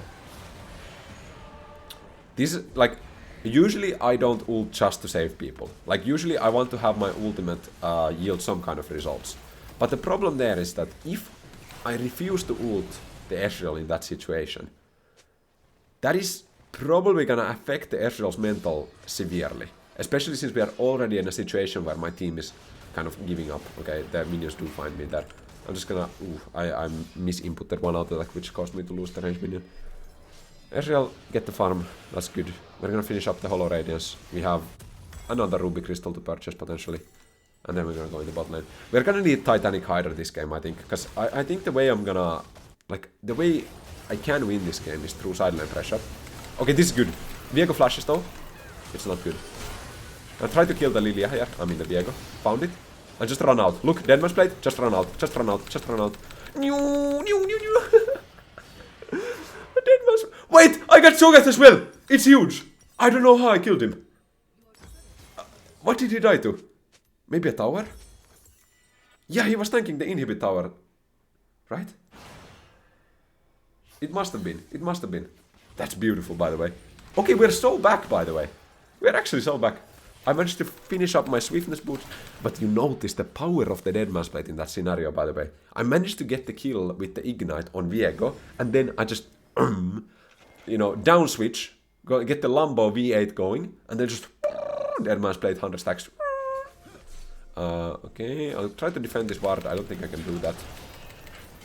I get hit by the Pantheon stun. I'm gonna keep going here, actually. I think we can do something. Kill the Pantheon. Pantheon uses E. I'm a little bit low. We need to make plays right now. This is our window of opportunity, by the way. Pantheon is dead. Wait for the guaranteed... Ooh, okay, Ezreal got it. That's good. If I stole it, I think Ezreal would have been a little bit mad. I'm gonna challenge the recall here. Oh no, I'm gonna keep going. I'm gonna keep going. I was thinking of recalling and then TPing, but since the fight is so explosive, I'm just gonna continue. There's a Viego, there's a Corki. I'm gonna find the taunt on Cho'Gath. I have W to stop damage. Get the Empowered Q, important. Watch out for Viego, watch out for Viego. Try to survive. No, I'm dead. Oh no, he's gonna get Shen. This is scary. Shen, ooh, Lilia with the sidestep. If we get this guy, it's huge. Viego ults. Ezreal, Lilia, Corki. Oh no, oh no. Oh no, team! Does Alistar have flash? Alistar headbutts right into the spear of... I wanted to say spear shot, but it's not spear shot. We are still in high master tier, so no spear shots here. I think spear shot is like looking for rank 1. What? Team! Stop! Stop! Don't! Okay, I have one guy to work with. I think it's Lilia, I'm pretty sure. I'm pretty sure Lilia is the one with the strong mental. 3 out of 5 teammates, or 3 out of 4 teammates are wanting to surrender at this point. Some of you might have the argument, hey, if the majority of your team wants to surrender, they don't want to play the game, then you shouldn't hold them hostage. Shut up. You queued up for a game of competitive League of Legends, so I better hope that you want to finish that game as well. My favorite argument is that, do you ever see pickup basketball games surrendered? Like, what are you saying, man? People play the game to play the game. They don't play the game to surrender. I'm gonna find a taunt here. I'm gonna keep going. Okay. Good. I'm a little bit of gold away. I mean, a lot of gold away from my Titanic Hydra. But the Titanic Hydra, I think, will transform this game a lot. I now have enough resistances to deal with the damage that the enemy team is outputting. Not that I can face tank, you know, multiple members. But I can still, you know, actually teamfight. I'm gonna taunt here to buffer it onto the Pantheon stun. And then I'm gonna keep going with the movement speed from approach velocity as well as Deadman's Blade. Whew! Look at my movement speed. E-Ignite kills here, by the way. I'm just a monster, man. Like Deadman's Blade, approach velocity, movement speed is going crazy. I'm gonna channel the recall here immediately. And then we're gonna use a tempo recall to get back in. I could push one more wave. I could... No. It's not perfect. Let's finish up the tunneler. Okay, do I move? I'll just move in the bot lane, try to get Cho'Gath with Victor. Maybe use the Hextech Turtle to get a flank on the Cho'Gath if he overextends. No, he's here. Oh! Found the max range taunt, by the way. I taunt immediately. I'm gonna try to stop him. Okay. I needed to hit the plant. I think the plant is necessary. I'm gonna take the flank. The portals are just coming in clutch here. Lilia. Maybe Lilia can look for Cho'Gath here. I'm gonna cover the option, okay? Cover the mid lane option. Cho'Gath should be here. Oh! No. Oh! Found it. Another max range taunt. Gonna get another crash proc. We're just gonna keep going. Get the empowered Q. Pantheon is here. Played slow. We managed to get Zoe. Pantheon jumps in. I'm just gonna keep going, man. I'm a monster. Okay. Relax a bit. We have Tunneler. And we have our Giant's Belt. All we need now is Tiamat plus 50 gold. So we need 500 gold more, and then we can finish our Titanic. Once we finish the Titanic, then we create the split push opportunities, okay? Because I'm thinking, the way this Cho'Gath is playing, he's not really opting... Like, well, you can't really make that argument, okay? I was thinking that he's not really, like, split pushing at this moment in time. But I do think that the way Cho'Gath has itemized, he has itemized for, you know, team fighting pressure. I'm gonna TP here, a tempo TP, so to say, just to, you know, be there before the fight even starts, okay? Because my TP forces the opponents to kind of like leave Pantheon. We could actually do Baron here, maybe. I'm gonna try to clear the top wave though, because I have my ultimate so I can join the team. Oh, this is gonna be tricky. This is gonna be very tricky actually. I'm gonna E over the wall here. Hit this, Hollow Radiance wave clear. Just gotta love that item. By the way, regarding Hollow Radiance, based on the statistics from Coastless, I've noticed that Hollow Radiance is very bad at first item. On any champion almost, Hollow Radiance should not be purchased first item. Because of the bonus HP scaling that it has, it should be always a second or third item if you wanna buy it. That's my analysis on the item. I think the item is fine, but a lot of people are mistakenly buying it in their first item. It's much better, if you want to have like Bami's Cinder plus Magic Resist, it's much better to go Bami's Cinder into Force of Nature, or Bami's Cinder into Cainic Rookhorn.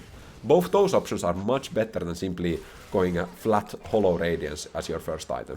Because the Bami's Cinder flat damage in the early game is enough to get the wave clear. And the Hollow Radiance does not provide that much benefits if you purchase it as your first item. I have actually yet to try Bami's Cinder into Cainic Rookhorn, because I've only been doing Bami's Cinder into Force of Nature. But I need to actually try Bami's Cinder into Cainic Rookhorn as well. Alright. Let's see what's going on here. There's some kind of fight going on. It's rather... okay, but we have our Titanic. We're just gonna take the towers here, no? Just gonna play a little bit of split push Shen. I'm gonna ulti on the Victor. Oh no. Oh, well, we're just gonna keep... we could flank. I don't know. I'm just gonna keep going. I don't care. I could arrive in the fight, but I'm just gonna hope my team does stuff. I'm just gonna take the tower and get the free gold here. And I don't think I'm stopping, by the way. I don't think I'm stopping. We just keep going here. Like, what can they do? There's 2 people dead. They're still under pressure from the opposing team. Or our team, rather. But, you know, their opponents. We're just gonna keep going here. We got the Shen split push strategy going. When Shen Q will be buffed to deal damage to towers, this is gonna be even better, by the way. So, looking forward to that. I'm just gonna keep going here. Auto. Clear the wave first. Hey guys. We are actually back. We are back in this game. I'm gonna try to push the Corgi away. Hextech Portal is another escape opportunity. I'll just auto Titanic. Pantheon is here. I'm gonna run now. Try to get the Q on the Pantheon. I'm not sure if it would disable the home guard, as it would technically slow for a little bit. I'm just gonna keep going. My team is taking Baron, so I'm gonna create another point of pressure on the map here. I'm gonna try to get the inhibitor. One more. Found it. Then get some energy back by outbacking these. Wait, do we just keep going? We just keep going here. There's 3 people. Hey. Guys, did you forget about the Shen in your base? Auto Titanic. My team does die. This is so crazy. Okay, I need to go. I see the Cho'Gath recall with the symbiotics also. I'm just gonna channel my own recall. Viego is also coming up. I don't think we can get the... I'm gonna take the portal. I'm just gonna back off. We might have to give the Drake here. Redemption 2.3k. I can sell my control ward or... Wait, what is this? Hello, Zoe. Hello. Auto that guy was a little bit complacent in chasing me. 40 seconds ulti. I can't stay, I need to recall. I'm buying the redemption. I'm setting up the split push again. remember, Baron is still up. I'm gonna take the Hextech portal. Make my way downtown. Feeling fine. I have to wait a bit here, and then I'll take the portal, I think. Or I can just... Wait. I'm gonna use... Okay, I'm just waiting a little bit. Info, okay? We see Corki in the bot lane. I think I can fight on the Corki. Look, Corki was half HP. We're fighting this. I'm gonna take the flank here so that he can't escape. He uses W as well. This is perfect. This is perfect. This is game winning right here. Just start with Q. Okay, don't use E. If he has flash, E is the way. Oh. Oh. Oi, oi, oi. And then we look for this play. Ulti on Lilia. It's good. It's good. It's good. Taunt on this. Secure the kill. And then keep going. We got Deadman's Blades 50s, okay? We're fast. Wait for Cho'Gath Q. Okay, silence is gone. Then finish another auto Titanic. Keep going, keep going. I get hit by that. That's fine, I'm not in danger. Zoe Q misses. I'm gonna take the plant here, go for Pantheon. Found the taunt. Auto Titanic, maybe Redemption just to heal our team. Yeah, sure, whatever. Just to block the Zoe stuff. Team is gonna be pretty high HP. We could even TP in the bot lane, would that... No, that's not right. No. Maybe just push on mid lane, right? We have anyways super minions in bot lane coming. I could look for Zoe. I have to be careful. Zoe has ultimate though. Okay. Wait, that play was huge, no? Auto Titanic. Auto. Movement in between autos again. Then must fight maximizing. Tush. Okay. Okay, that's pretty good. We're gonna take the recall here. I have Baron Empowered recall, so it's gonna be really fast. We could purchase a Mei here. But maybe it's not the right call. Maybe I go Sterax. Yeah. Let's go look at this. This is technology, by the way. In all of my games until now, whenever I buy an elixir, I've bought Elixir of Iron. But then one day, I was thinking about, is that the correct choice on Shen? And I started thinking about Elixir of Wrath, which is the one that gives you AD and healing on champions. And I was like, okay, yeah, I mean, that could work, but Shen doesn't have AD scalings. And then I realized, why not go Elixir of Sorcery? Because in these late game teamfights, getting extra AP, I know the potion gives you mana regen, but it gives you AP as well as true damage on hit. And I'm just thinking, maybe I've been sleeping on the Elixir of Sorcery. Because like at this point I have 4k HP, how much does 3k, 300 more HP help me from Elixir of Iron? Obviously Elixir of Iron gives your team a little bit of, trailing movement speed. But I've just been thinking, if I play split push Shen, I just go Elixir of Sorcery, and I just start taking down the towers, Especially in a game state like this, where we have the Baron buff and we have Inhibitor taken in the bot lane. Just gonna be creating magic pressure in the top lane. Okay, I have to be looking for our ultimate though. Just have to be actively looking for that. I should be able to take down this tower pretty fast. Take a look at this. Tush. Mega damage. I mean, even the animation just gives me dopamine right here. The inhibitors are quite large. Tush. Okay. I've never seen this kind of tower damage before. W here. Save the shield. I still have ultimate plus redemption. Gotta play on it. I'm gonna redemption here. Ulti. Oh! Stop the Cho'Gath combo. Played slow here. Played slow. I have ignite. Found the triple taunt! Auto Titanic. Yes! Okay. Do we get this? Just kill the Nexus. Just kill the Nexus. Yes, man! That's what I'm talking about! What a beautiful game. And no surrender! That's a no, sir. And welcome to the final game in this quadruplet of TP Ignite magnificence. And it starts off with my bot lane dying. You got all of the Korean nickname Pike and Draven dying in the bot lane. Alright, let's relax. Okay, my team is chatting. Take a look at this. Technology. Mute all and then ping mute all. Okay?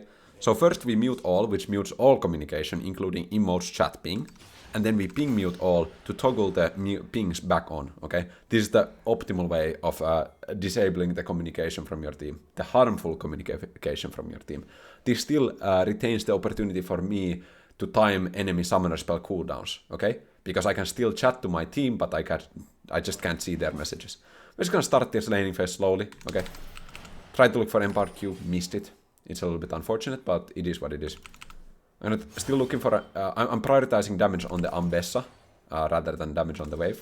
That's the most important in this kind of game state. Or not game state, but rather matchup, okay? Because it's really important just to get as much damage on Ambessa as possible. In a tank versus tank matchup, you're just looking for grass procs. But in an Ambessa matchup, which is very explosive, you need to maximize the damage that you deal to this character in the early game.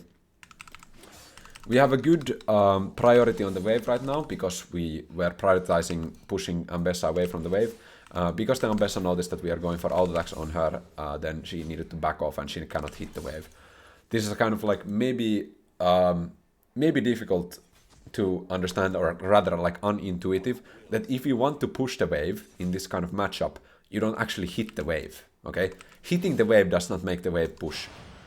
Hitting the opponent makes the wave push, because the opponent has to either respond by auto-attacking you, or then they are forced away from the wave because they don't want to take the damage. And then when they're forced away from the wave, they cannot auto-attack the wave, which means that your minions are not taking damage. Also, by auto-attacking the opponent, the enemy minions will be issued a call for help, which means that the minions will start auto-attacking you. Obviously, that's bad in most scenarios because you don't want to take extra damage. But when you're trying to push the wave, when the minions auto-attack you like this, they're not auto-attacking my minions. So my minions get more damage dealt. I'm gonna look for taunt here, but I miss it. I can Q here, just try to get one more auto. It's a little bit iffy here. I went for, by the way, not approach velocity this game, but rather the magical footwear, because I've been wanting to test out biscuits with something else. And magical footwear just seems like a rune that is like, you know, generally good. And based on the stats from Coachless, it has a relatively high win probability added. We're gonna find the taunt here. We're still one level behind here. So we're gonna hit the minion first and then try to go for one more auto. I get hit by the Ambessa Q there. I just don't want to get hit by the autos. It's kind of unavoidable to be getting hit by some of these, you know, very wide area of effect skill shots that Ambessa is putting out. 2 seconds on my E. We could look for an E here. Okay, he's pushing back. This is good though, this is good though. Because the wave is now pushing towards me and we are relatively healthy. This means we can actually contest. We have 2 biscuits as well, so we have a moment of opportunity here. I'm gonna hit the wave a little bit to thin it out so that Ambessa cannot crash the wave. This is very important. By the way, approach velocity is completely okay in this matchup as well. Nothing wrong with that. I think approach velocity is even better for the early game, but I just felt like trying something new. Q here. Find the taunt. He's level 5, so we're gonna kite back into our W. Rather into our blade so that we can W. Because if I were to kite forward, I would take so much damage, obviously from the minions. But I'm always kiting towards my blade in that scenario so that I can actually stop the empowered auto attacks coming in from Ambessa after his or her ability usage. I'm gonna auto attack this, and then auto attack this. And we can look for taunt here. Couldn't hit it. The mobility from this champion is pretty insane. And my thought process here again with the Ignite TP is that, you know, Ambessa will always have more mobility than me, so it doesn't matter if I have 1 extra dash. I'm just gonna go for the Ignite so that when we are in melee range and when we are fighting, I'm gonna be stronger. Find the taunt. What is that?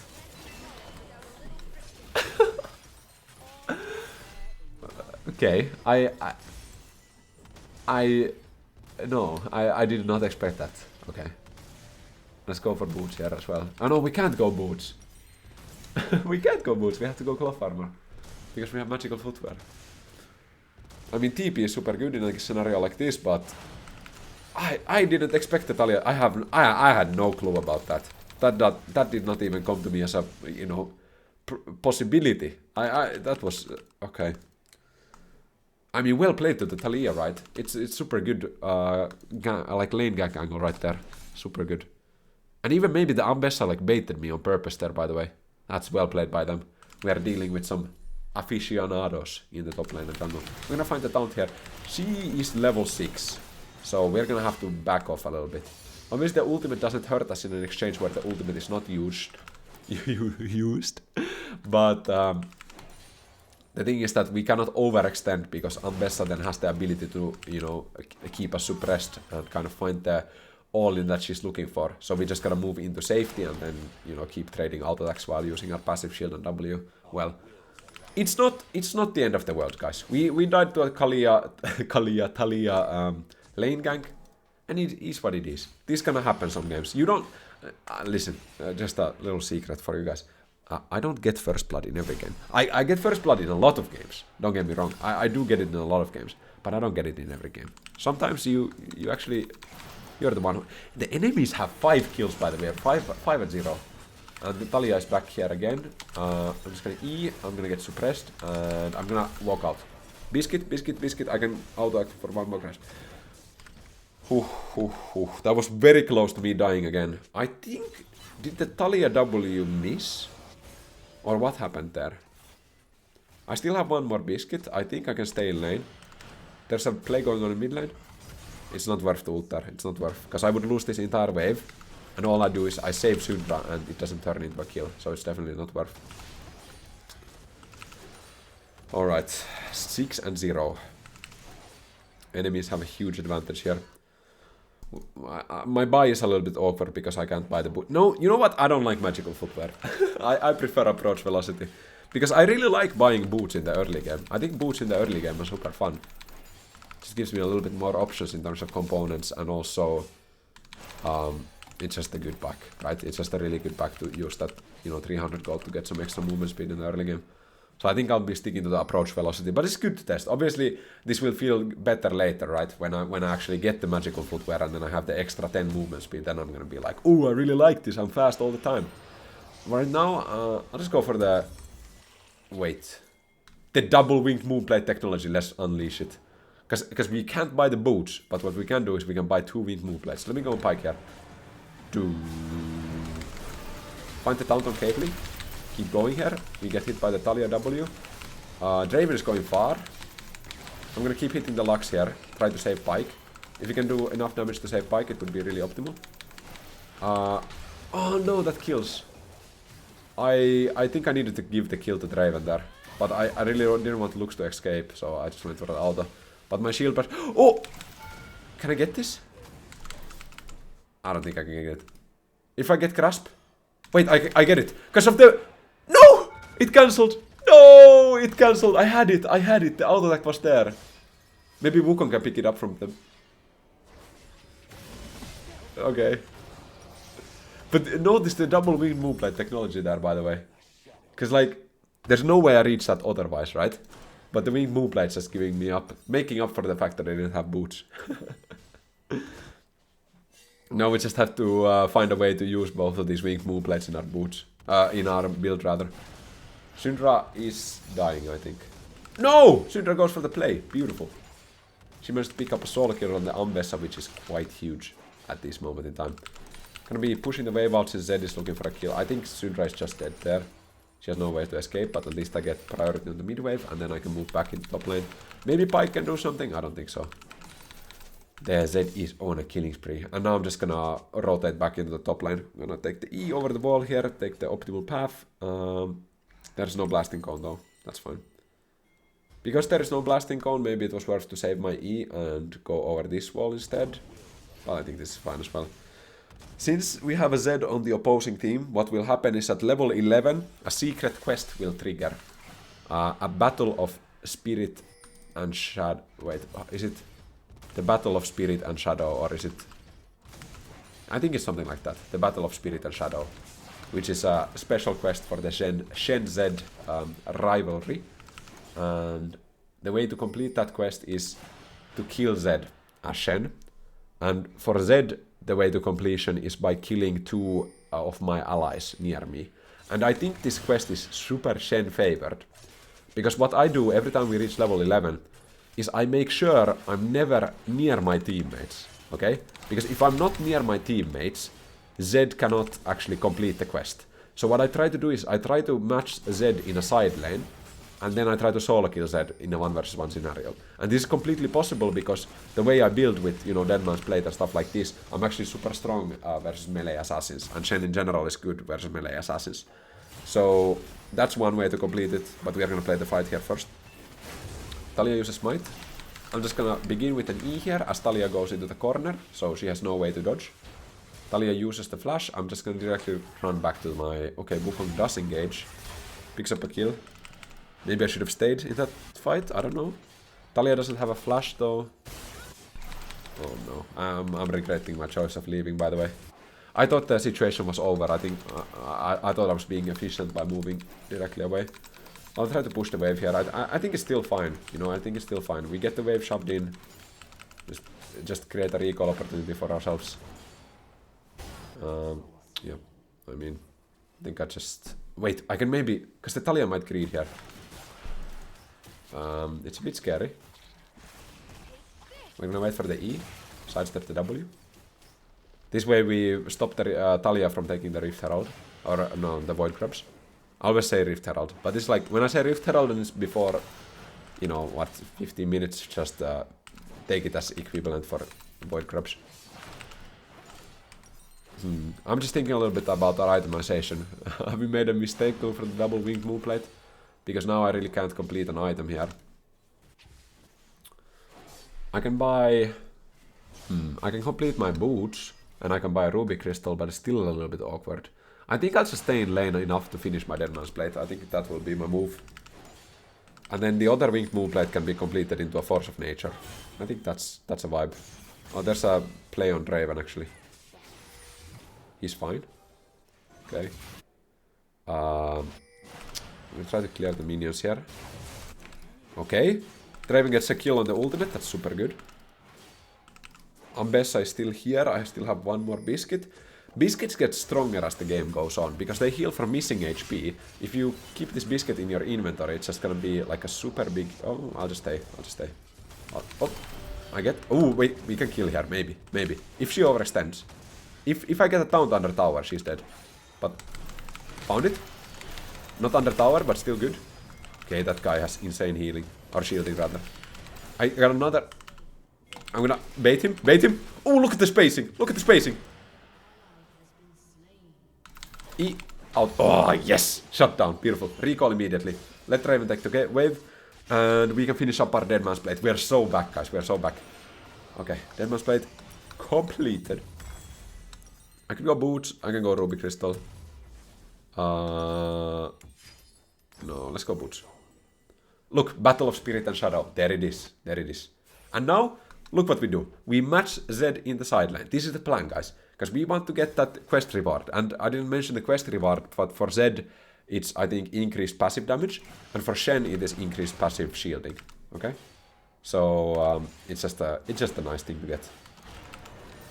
The secondary... I really like that Riot has these quests even in ranked. I think it just brings that kind of lore alive. Because previously, I think they had kind of a policy where, like, all these, like, secret interactions were not enabled in ranked game modes.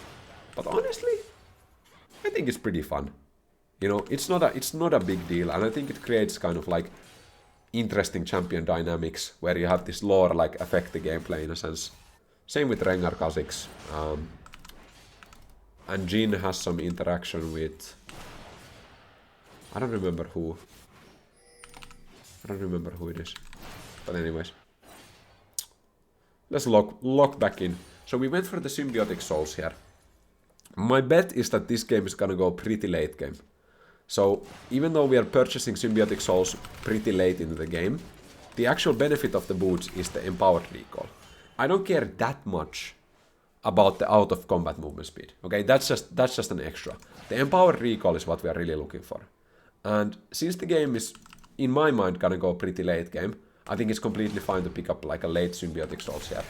Additionally, since I do have a Deadman's Plate, and I do have a Winged Moon Plate, and I do have the magical footwear, I'm just gonna fight this. I just wanted to say, I have a lot of movement speed, so I can stack up the boots quickly. I'm gonna keep going here, try to get the Empowered Q, found it, primarily for the slow, and that's another kill. Alright, we can look for an ultimate in the top lane. I'm medium HP, I'm gonna look for the ulti on the pike, there's a Talia here as well. I'm not gonna E because the Caitlyn trap would just kill me. There's a Zed. Ooh, I went for a short taunt, but Zed actually...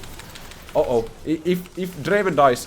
Okay, I got it, I got the quest. Okay, because if Draven dies there, then he gets the quest. But since I killed Zed before he could kill 2 of my teammates, I actually get it. But that's what I mean, I think if we had statistics on how many times Shen wins the quest, I think it should be like... Shen wins like 90% of the time. At least in my games. I think it's just very Shen favored. I'm gonna take the recall here. We can go for Titanic Hydra. I don't think I will be going for Hollow Radiance this game, because we have the Winged Moonplate in our inventory. So I'm just gonna use that Winged Moonplate for Force of Nature, which is fine against Talia, as well as the Lux. Because the Lux binding will apply 2 stacks of Force of Nature. Talia W/E stun will apply 2 stacks of Force of Nature. And the movement speed will be really nice. Synergizing also with magical footwear, additional 10 movement speed. We still have a TP here. I'm just gonna continue split pushing for now. There's a play happening there. Okay. Ambessa is here. I think I'm stronger than Ambessa, but I can't just fight her flat out, okay? I need to make sure that she is using her abilities to gap close. This is similar to a Riven fight on Shen. So what you want to make sure is, you want to make sure that they need to use their damaging abilities to close the distance. Because that means that damage cannot be dealt to you. This was a bad taunt. The Ambessa just hurts me. I could just take a Symbiotic Soul Recall. I'm gonna clear the plant. I can take one more wave and then take the Symbiotic Soul Recall. I can't finish Tunneler yet, but that's fine. I can just recall for the HP. I'm just, like, I have to be careful here because of Ambessa ultimate. If I don't have E up, okay, I need to, yeah, because Ambessa could walk there and then find me in the fog. Okay, just, this is a safe recall because Wukong is near me. I'm gonna look for a flank TP in the mid lane, could be huge. I'm nothing to buy, so I'm just gonna channel the TP immediately. Ambessa's behind. I think I can find this. I have an angle. I'm gonna go on the Talia. Finish up the kill. I'm gonna go for Lux next. I'm very strong here. This is my fight. Keep hitting Lux. I have 2 seconds on E. Found it. Auto Titanic, or rather Tiamat. Ignite. I think it kills. I'm pretty sure it kills. Yes, it kills. 2 seconds on E. Deadman's Plate. Okay, she flashes. That's a mega flank right there. That TP flank was insane. We picked up the Talia, we get the Lux, and we got Lux flash, and we got Caitlyn flash. I can complete Tunneler by recalling. I'm very low HP, but since the opponents have 3 people dead, I think I can greed and go for top lane wave. Get the wave state into a better position also. No. It's a little bit scary. The enemies do have a lot of people up, and since they have Hextech portals, their response time is much faster on the side lane. So I'm just gonna take the free recall, get the Tunneler. Even if I take one more wave in top lane, it's not gonna make me complete my Titanic, right? So it's not worth to stay there. It's just a huge risk I'm taking for very little reward. Just risk management 101. I can take one wave, and then I can sell Doran Shield for Titanic, but I think it's better just to take a couple of waves and then recall for the Titanic and keep Doran Shield in my inventory. I'm a big believer in keeping Doran's items in your inventory for a long time. They're just super efficient, and if you have the slots for them, you should be keeping them. Doran Shield in particular is just a fantastic item, provides value throughout the game, the course of the game. Obviously the flat HP regen is gonna lose value a little bit. If I could get a ping here on some ward, I think I'll stay. I don't want to sell the Doran Shield here. I'm so close to reaching Titanic naturally. 23. I should be. Yeah, I can get it now. I'm just gonna recall in time for the fight. That's my idea. So if they engage now, I can just ult immediately. I could ult on the Pike maybe, if you want to play it. Syndra ults. Draven ulti maybe gets. Okay, they used Locket. I could have. The reason why I didn't use Hextech Portal there, by the way, is that when you're in the Hextech Portal, you cannot actually ult. So, in a sense, even though it would have gotten me to lane faster, it's creating, 1.5 second window of opportunity for the opponents. Obviously, they don't know that I'm in Hextech Portal during that time, but it might just happen that it's not really a window of opportunity for the opponent, but it's rather a lost window of ultimate opportunities for me, right? I'm gonna try to take down the tower here. My Symbiotic Souls will be synchronized very soon. I can actually kill the Zed here, maybe. No, let's just back off. He clears the wave so fast. There was definitely a window for a kill there, but since Zed has a Voltaic Cyclo Sword with the slow, as well as the ZE Shadow Slows, then it's gonna be a little bit difficult to actually survive that situation, because I might just get kited under tower. Like he has a lot of ways of keeping me under tower. I'm just gonna auto Titanic reset here, maximize damage on the tower again. There's an Atakan fight coming up. I'm ready to ult. Whatever's required. I'm gonna ulti on the Wukong here, since Wukong is quite tanky. E out of the ultimate. Finish up a kill on the Talia. He's gonna be moving. I'm 7-1 and 2, by the way. After getting lane ganked by Talia and, you know, dying in lane, this is a pretty good game that we are putting on here. I'm gonna look my blade placement, by the way. Ooh, it doesn't matter because I find a big taunt after the Syndra stun. I think it was more a Syndra finding a stun and then me following up. Just gonna try to save Draven here. I went for the QW to try to block any residual auto attacks from Lux or Zed. But Zed had dealt enough damage with his abilities to finish. Oh, Syndra misses the cannon minion. After that's always kind of embarrassing when you like ping your teammate, hey, this is my minion, and then you miss it. I guess that's what support players have to deal with a lot of time. Right. Again, 100 gold required, and then I can complete my Force of Nature. That's gonna make me like unkillable basically in these fights. We're gonna find the taunt here. Auto. And then if she overextends, I could go for something. Just wait out the Conqueror first. I think we just recall. The enemies can come out of base, so have to be careful. We get Atakan, that's beautiful. Gonna get Force of Nature. TP directly in the bot lane. We can match the Rift Herald here, try to clear it. I'm gonna ping assistance on the top side so that my team knows to respond to the Ambessa that is split pushing there. Try to find the eye there.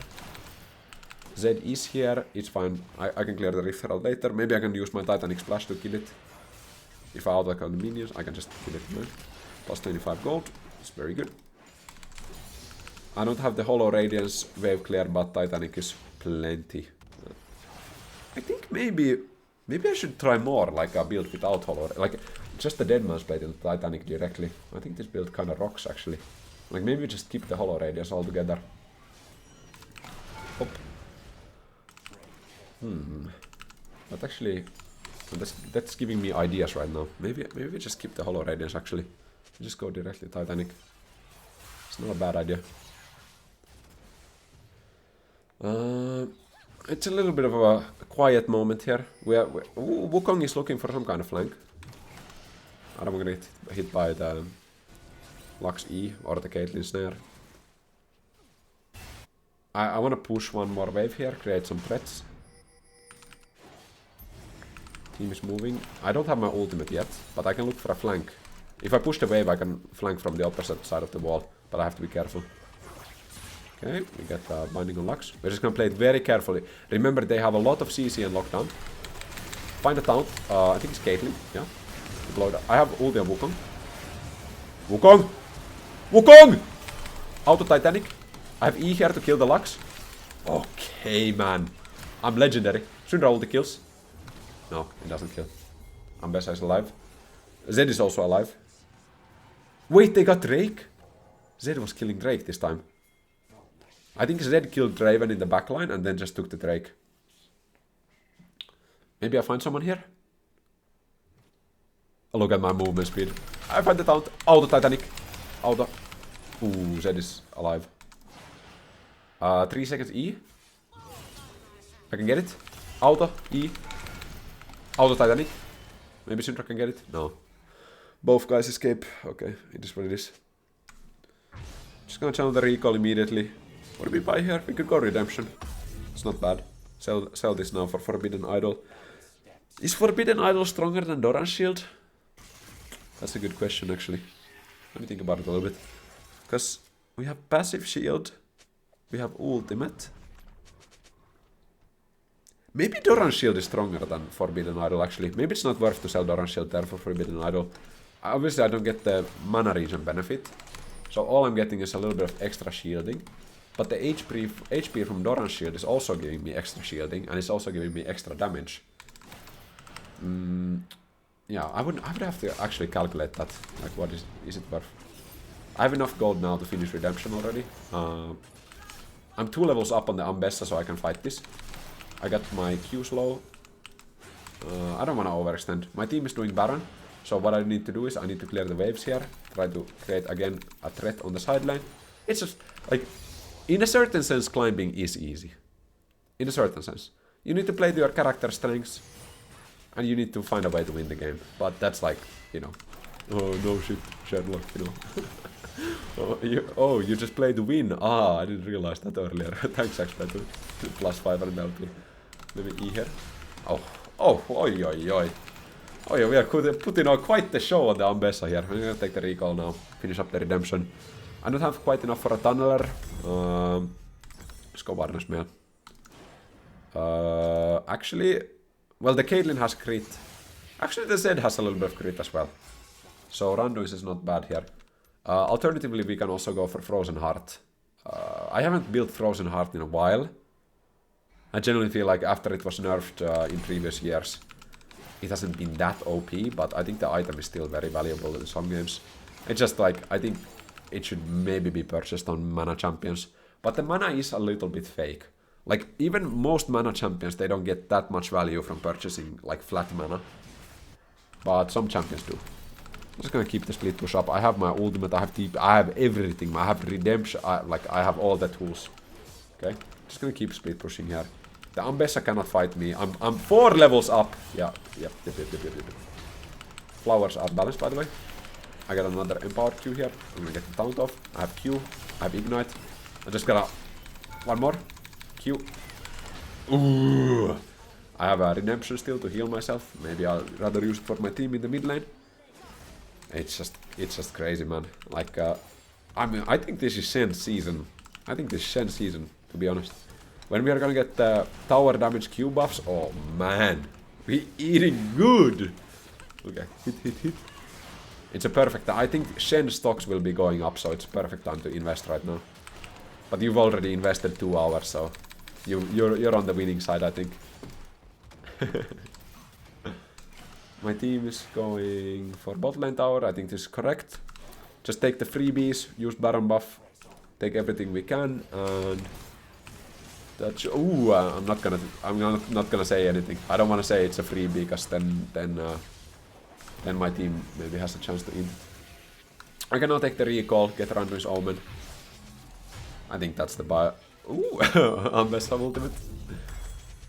Should we do it? Should we do Elixir or Sorcery again? Nah, let's do it. I think it's fun. Let's try it out a little bit. Sorcery Shen. Okay, if I just get a taunt on this Zed, he's just bopped. I don't know, I feel super strong right now. Like, Shen just feels super strong. Okay, there's a couple of guys here. I'm just gonna E out. I think they're chasing me. Okay, guys. Are you sure about this one? You guys sure about this one? I have redemption. Are you sure about this one? You know what I said? Are you sure? I have ulti on Pike. Save it.